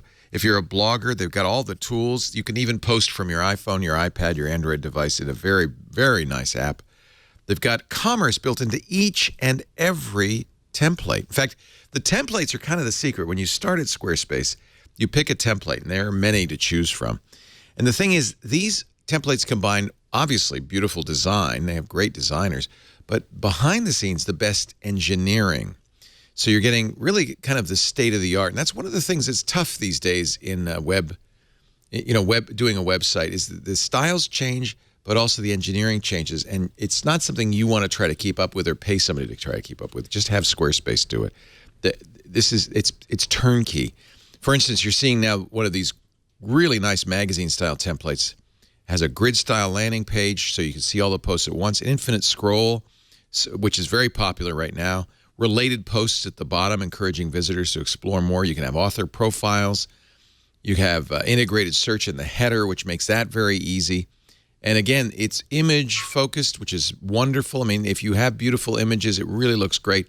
But it looks great on any size screen because it's mobile responsive. That means no matter what size, whether it's a 27-inch Thunderbolt display or a little 4.5-inch iPhone 3GS, it's going to look great and fit.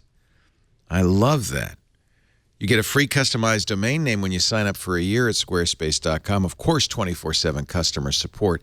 They also now sell domains. They have access to 200 of the most popular top-level domains, of course, .com, .net, but everything else too. Purchase it at Squarespace Domains.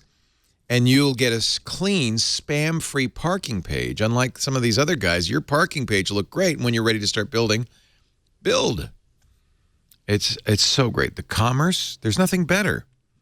They recently introduced advanced analytics for commerce, which allow you to view the traffic in real time, but also see things like abandoned checkout. So you really can get a sense of how your commerce is working.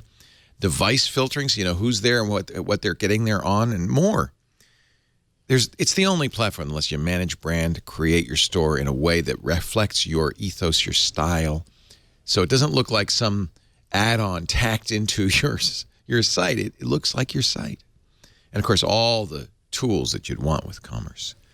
They've just added something new. I love this. And a lot of us qualify. Members who have built or contribute to 3 or more active Squarespace websites, and we have many here at Twit, will have access to the new Squarespace Circle. Circle membership includes advanced guides, optimized support, 6-month trial periods for new projects. I love that, and more. Squarespace, 1 million customers strong, and it's free to try. Go there right now, squarespace.com. All I ask, if you decide to buy, use our offer code MacBreak. That way you'll save 10%, and you'll show your support for MacBreak Weekly. Squarespace.com. Try it free today. Use the offer code MacBreak to save 10%. Squarespace.com. Time for the picks of the week. Let's start with Andy Ihnatko. I'm going to pick Plex this week. It's not new. Obviously, it's been around since about 2008, 2009. But this is the media server and playback kind of ecosystem that is. It looks like it's going to replace iTunes on Apple for me, and pretty much every media player I have on every device. Because the past few weeks, I decided to really do a deep dive on it. Plex is great because its job is to find the media that you have in whatever form that you have it, and deliver it to you on whatever device you have, with in whatever format is useful to you on that device. So, for instance, I was able to simply drag my iTunes. Show it my iTunes library after installing the Plex app. The app is free. If you subscribe for $40 a year, you can get all kinds of other services, but the basic app is free. It will simply find your iTunes library, organize it, let you use it as a player, use it as a streamer, and the interface I think is a lot cleaner and a lot nicer than iTunes.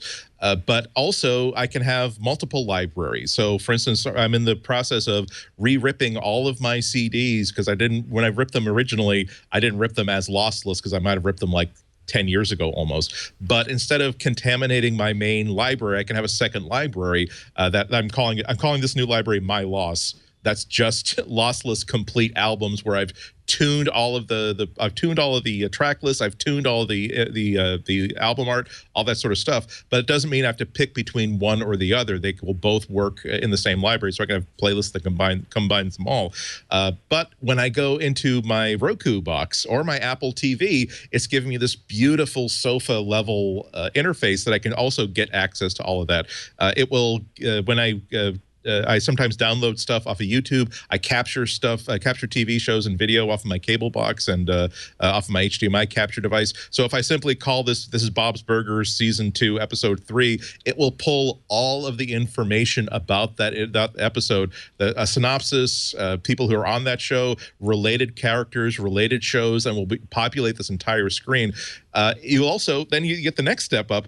Let's say that I want to listen to some of that music on that uncompressed music on my lossless music on my iPhone or on my Android phone. Well, it will transcode these 20 megabyte size files down to automatically into MP3s, nice compact things. When I tell them to please, I'd like to put this playlist on my phone.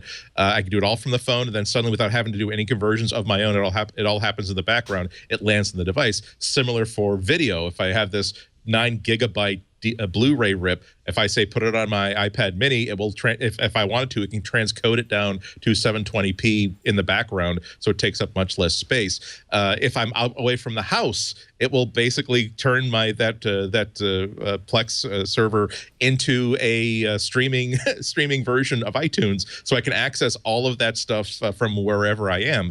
And the only downsides are that most people would be running this on a desktop machine or a notebook that sometimes is turned on, sometimes it's not turned on. So some of these features like, hey, I'm traveling somewhere and I want to get access to a playlist or a movie that I didn't actually load onto the device, that device has to be turned on and sort of standing by.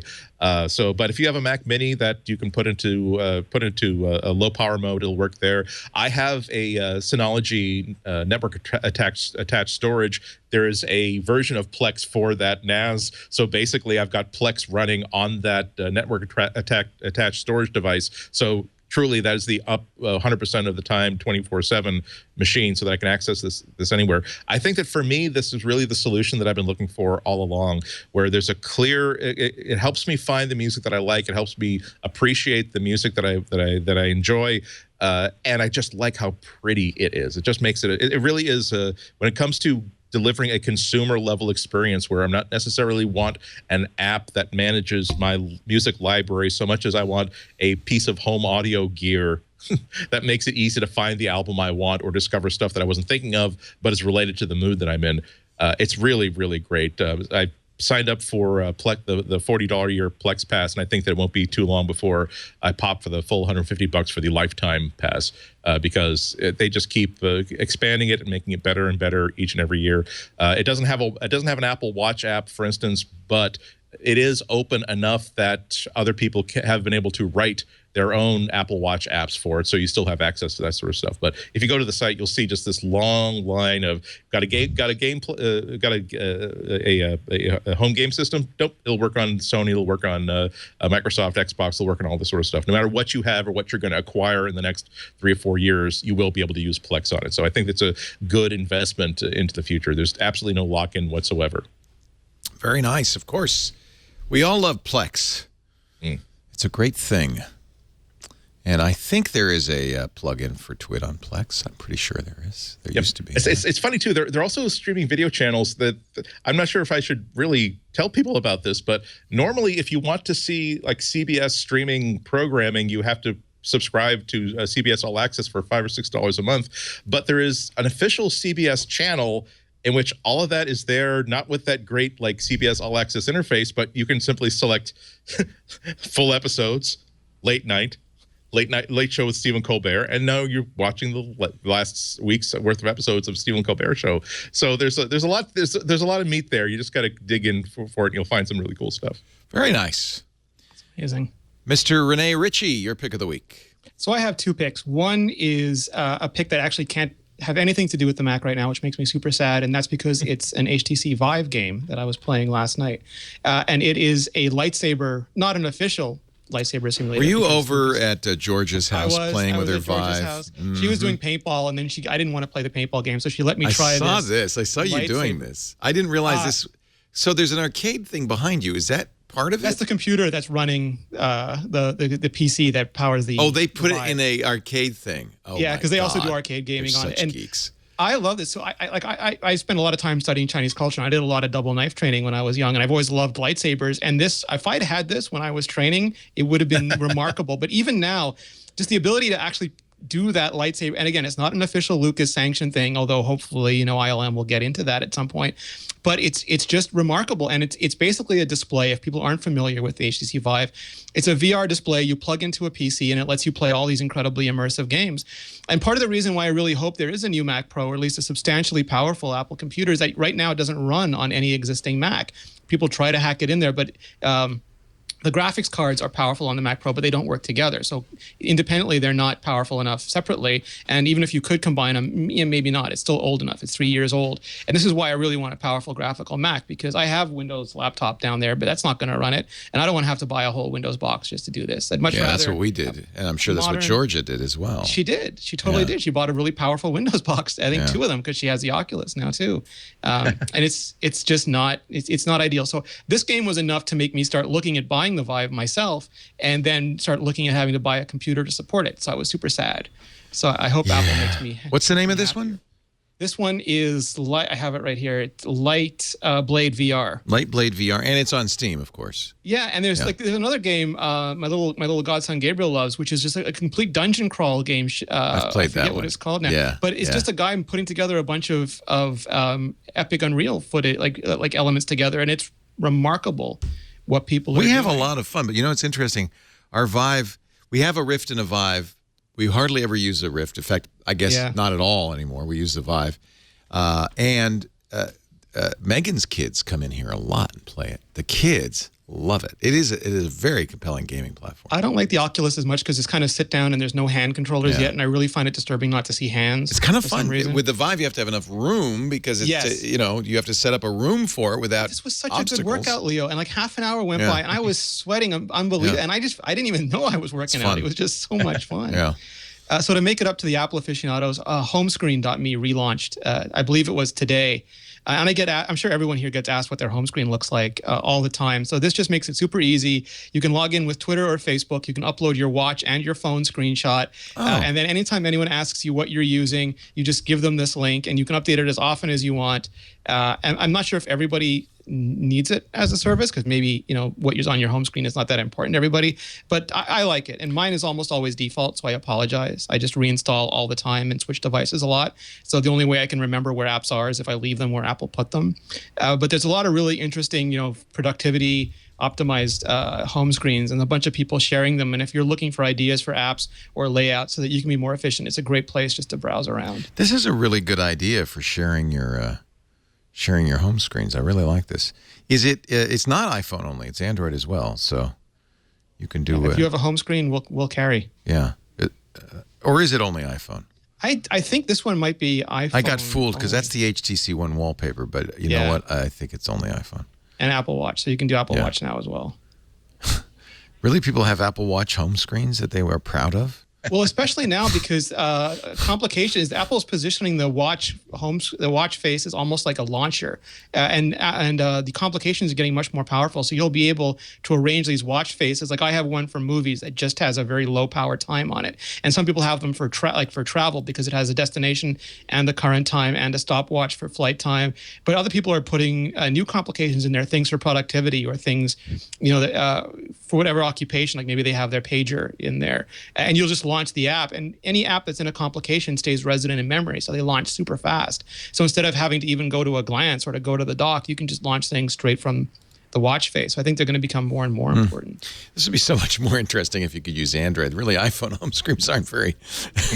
There's not a whole lot of variation, just a bunch of icons. But nobody knows that. Nobody who uses an iPhone knows that. They don't know what they're missing, I guess. We think it's wondrous for iOS. This is the most sophisticated one.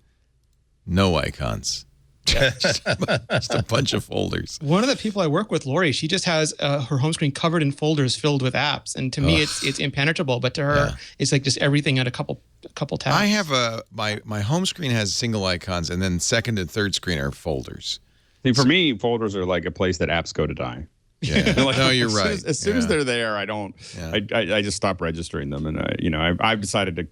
Every time the one thing I don't do is I don't restore my new iPhone. So every time I get a new iPhone, I don't install anything on it until I go, I need that app, and then I put it on. Otherwise, I have too many apps. With iOS 10, you can 3D touch on a folder now, and if you have badges in there, it'll show you the number of badges on the app, and you can very quickly get to the ones that are the most active. Yeah. So little improvements. Why has no one done this for Android phones? It's just very odd. Opportunity, people. I guess so. Homescreen.me for iPhone and Apple Watch. Yep. I've got a very geeky pick. I'll do it now so that we'll save the expensive multi-Alex pick for last. It's not multi-Alex. By the way, I don't know if they've talked to you yet, but we've decided we want to do a special Screensavers Sous-Vide edition. Ooh. Because you've got the Innova, and Andy, you're going to be... I just got the Mellow. I didn't get the Mellow yet, but they charged my credit card, which is a start. Things are moving. And so we thought we would have a special edition Sous Vide. And Andy, if you want to come in by a Skype, you can do that, because I'm going to steal your technique of sous videing a piece of meat and then using a blowtorch to sear it. So great. I have both of those. I could have. Do you have your Mellow? Did it come? Oh, I don't have the Mellow-Eye, No. but I have the I have the Searsall. I have 2 different Sous-Vide devices, and I'm sure I've told you my wonderful breakthrough discovery of microwave burritos in a Sous-Vide. And I'm saying I'm totally in on this. Whoa! Next level. Microwave burrito. Oh, as long as they're not vegetarian, I'm in. Critical key. Critical key alert. What an interesting idea. Curried chicken. I had a thought, and I had frozen microwave burritos in the fridge, like the good premium ones, Andy. and it works perfectly. It's wonderful. All right, so that's coming up, but now I'm really hungry. But my pick, I've been doing a lot of command line stuff because I'm a big fan of the command line. One of the reasons I love Macs is because you have access to Bash and the Bash shell and the command line. I actually use Fish shell, which I've talked to you about before. But I found on GitHub a really interesting set of command line tools for developers.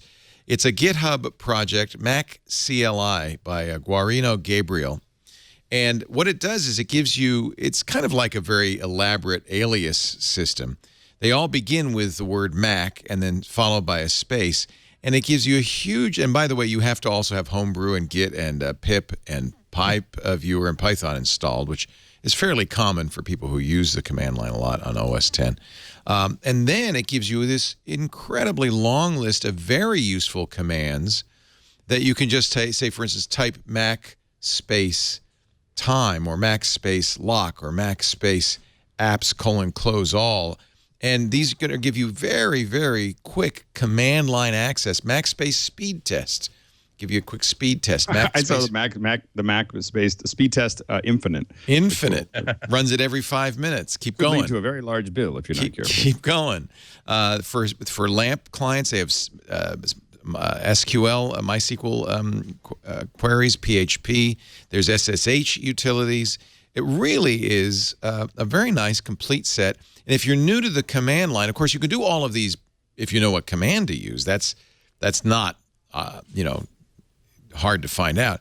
But this will give you a set. And of course, when you first install it, you can just type the word Mac and get a list of all the possible commands and utilities. So it's just kind of a cheat sheet for a lot of the command line utilities people may not even know about on the Macintosh. I really like this. I wish you could type to Siri. Just let me type to these things. This is so great. I think I love a mouse. I love a GUI. I'm not abandoning the GUI, but I have to say there's a lot to be said for keeping your fingers on the home row and your keys and your hand off the mouse. Psychology thing where when you change context, you forget. Like I'll get a Slack notification. I'll go there. I'll see something else. I'll do it. I'll leave Slack. I'll remember the notification. Go back. Do something else. Leave it again. And I see myself doing it. So I really wish that at some point I'm in messages. I could just type at calendar, at appointment. I'm in messages. I could type at Siri, when's the movie playing, and never have to change context. Just direct whatever text I want to type to that thing and just have it work everywhere. Yeah.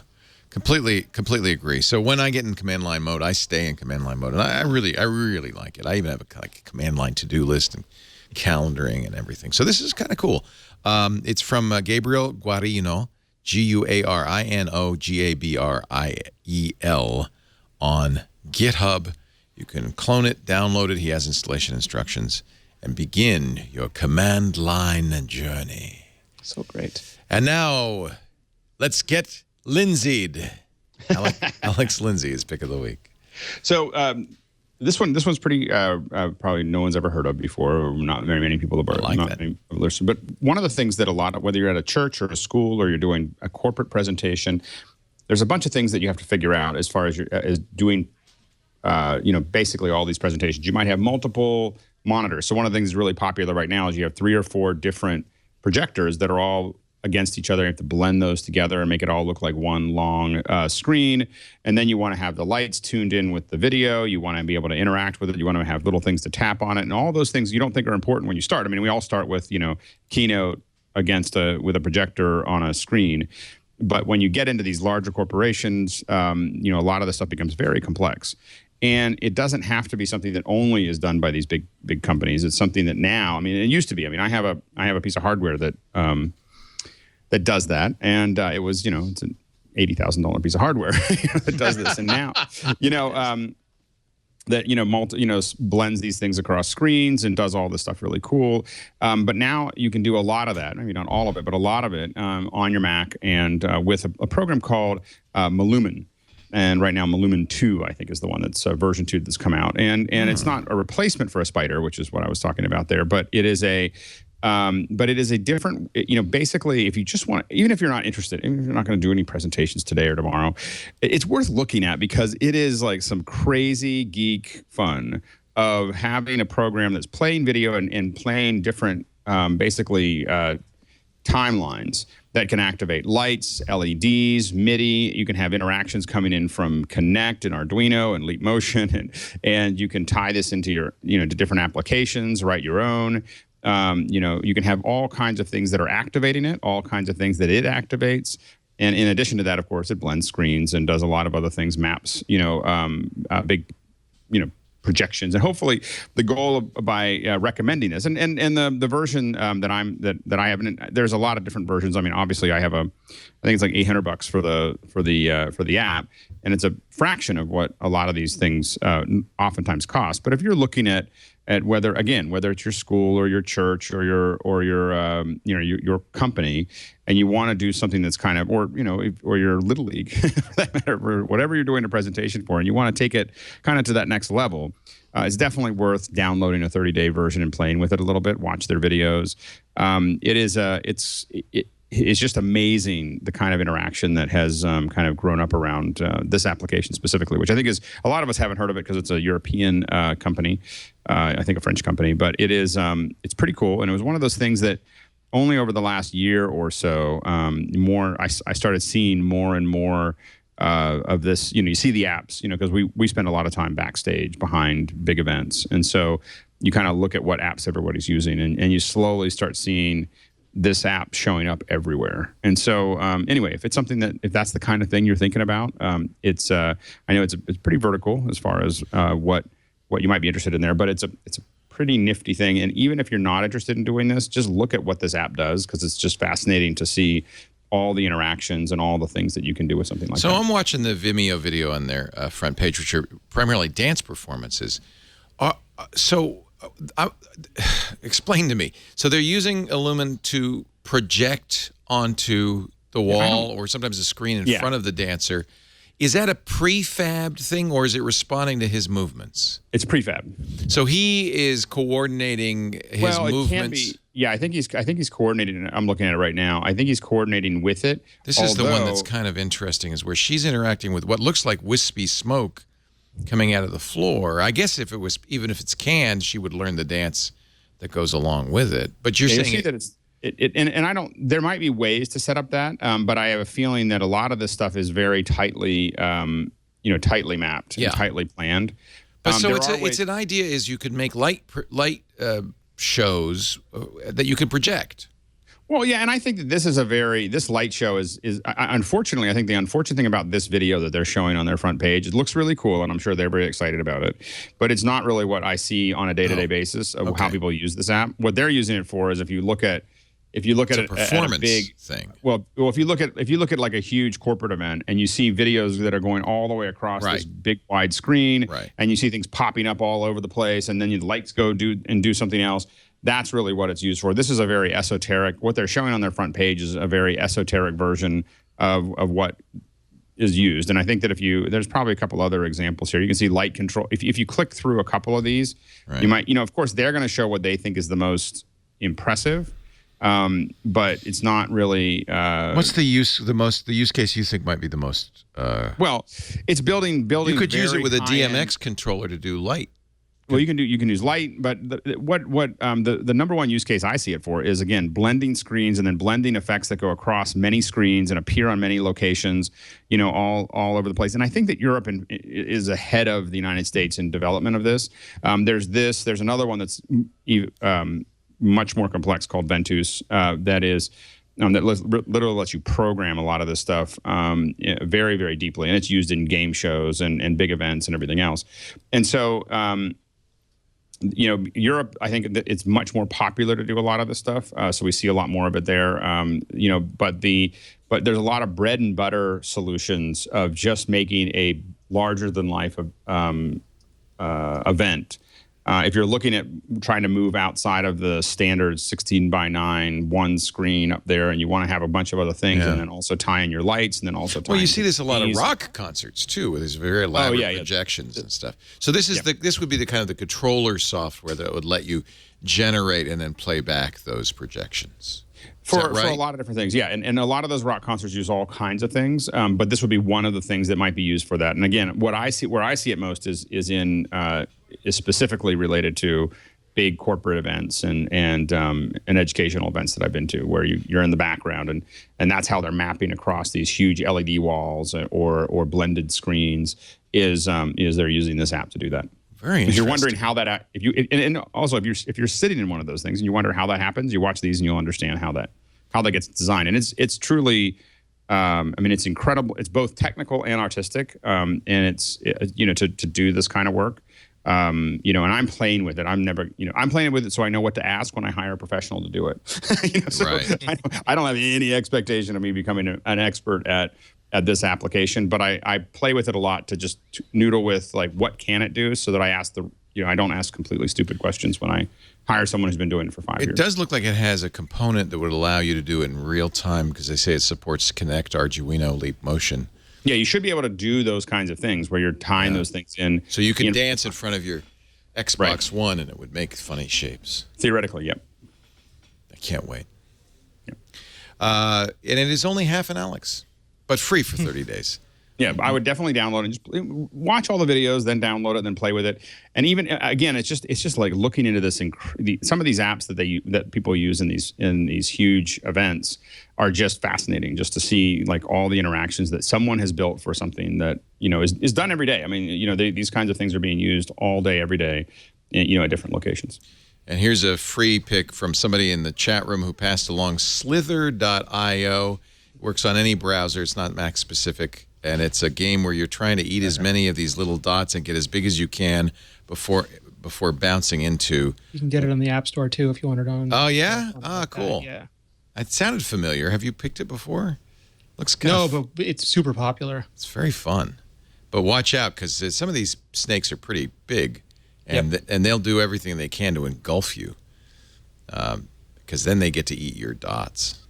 So, such is life. Look at. There's a big American flag snake. Oh, somebody ate him. Oh, somebody ate me. Slither.io. I just thought another time suck in case you didn't have enough.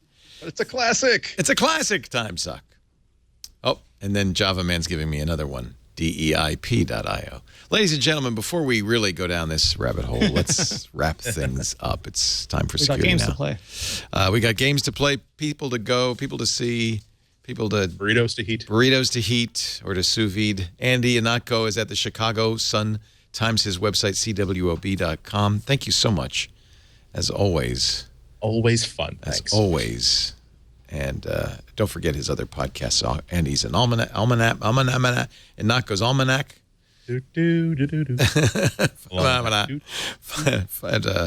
Where is that? 5x5, right? On 5x5.tv. 5x5. And then at relay.fm. Material, if you want to hear it from the view from the other side. Get your folks listening to Material to do a homescreen.me for Android. That's what we should. I will propose that. I think it's a good idea. Yeah, it'd be cool. Shifty home screens. Yeah. Just like Adam Savage is doing for the Maker Week, is saying, everybody show me a picture of your maker space, like your workshop, your workbench, and it's immensely fascinating just to see how people set up their own little work tables. And I think that's the screenshots of desktops are the same way. Thank you so much, Rene. Ritchie. imore.com is the place to go when you want to figure out if these rumors make any sense at all, if you want to find out how to use your Apple device. And, of course, they've got the nicest people in the world working there. It's great. imore.com. And Rene has about 18 podcasts of his own. I've cut down. Still doing debug, though, right? Yeah, actually, we're recording tomorrow with two very recently former Apple designers, so I think people will be super excited about. Love that. And, of course, Mr. Alex Lindsay, who does many mysterious things that he can't talk about. But you'll find out more at pixelcore.com or follow him on Twitter at Alex Lindsay. Where's your next, where are your travels taking you next? I am, what am I doing? He doesn't even know. He just has somebody come over in a car. He gets in the car and ends up somewhere. Yeah, no, we have Boston, Cleveland, Philadelphia, and then in August. Spinal Tap. And and then Nigeria and Rwanda and somewhere in the Middle East. Coming soon. Yeah, those are the next 6 weeks. Jeez Louise. Jeez, man. Well, thank you so much for joining us. It's always nice to see you. Hey, one more thing. I know many of you participated in our annual Twit audience survey at the beginning of the year, which is really valuable for us in our programming and advertising practices. That was something we did personally. Our partner for so many years, PodTrack Analytics, is looking for avid podcast fans, including Twit listeners, but not exclusively Twit listeners, to chime in and provide anonymous information about the trends and needs of podcast audiences. And they've asked us to let you know they're looking for people to join PodTrack's audience panel. And you can find out what's involved. It doesn't require travel. It's an easy thing to do.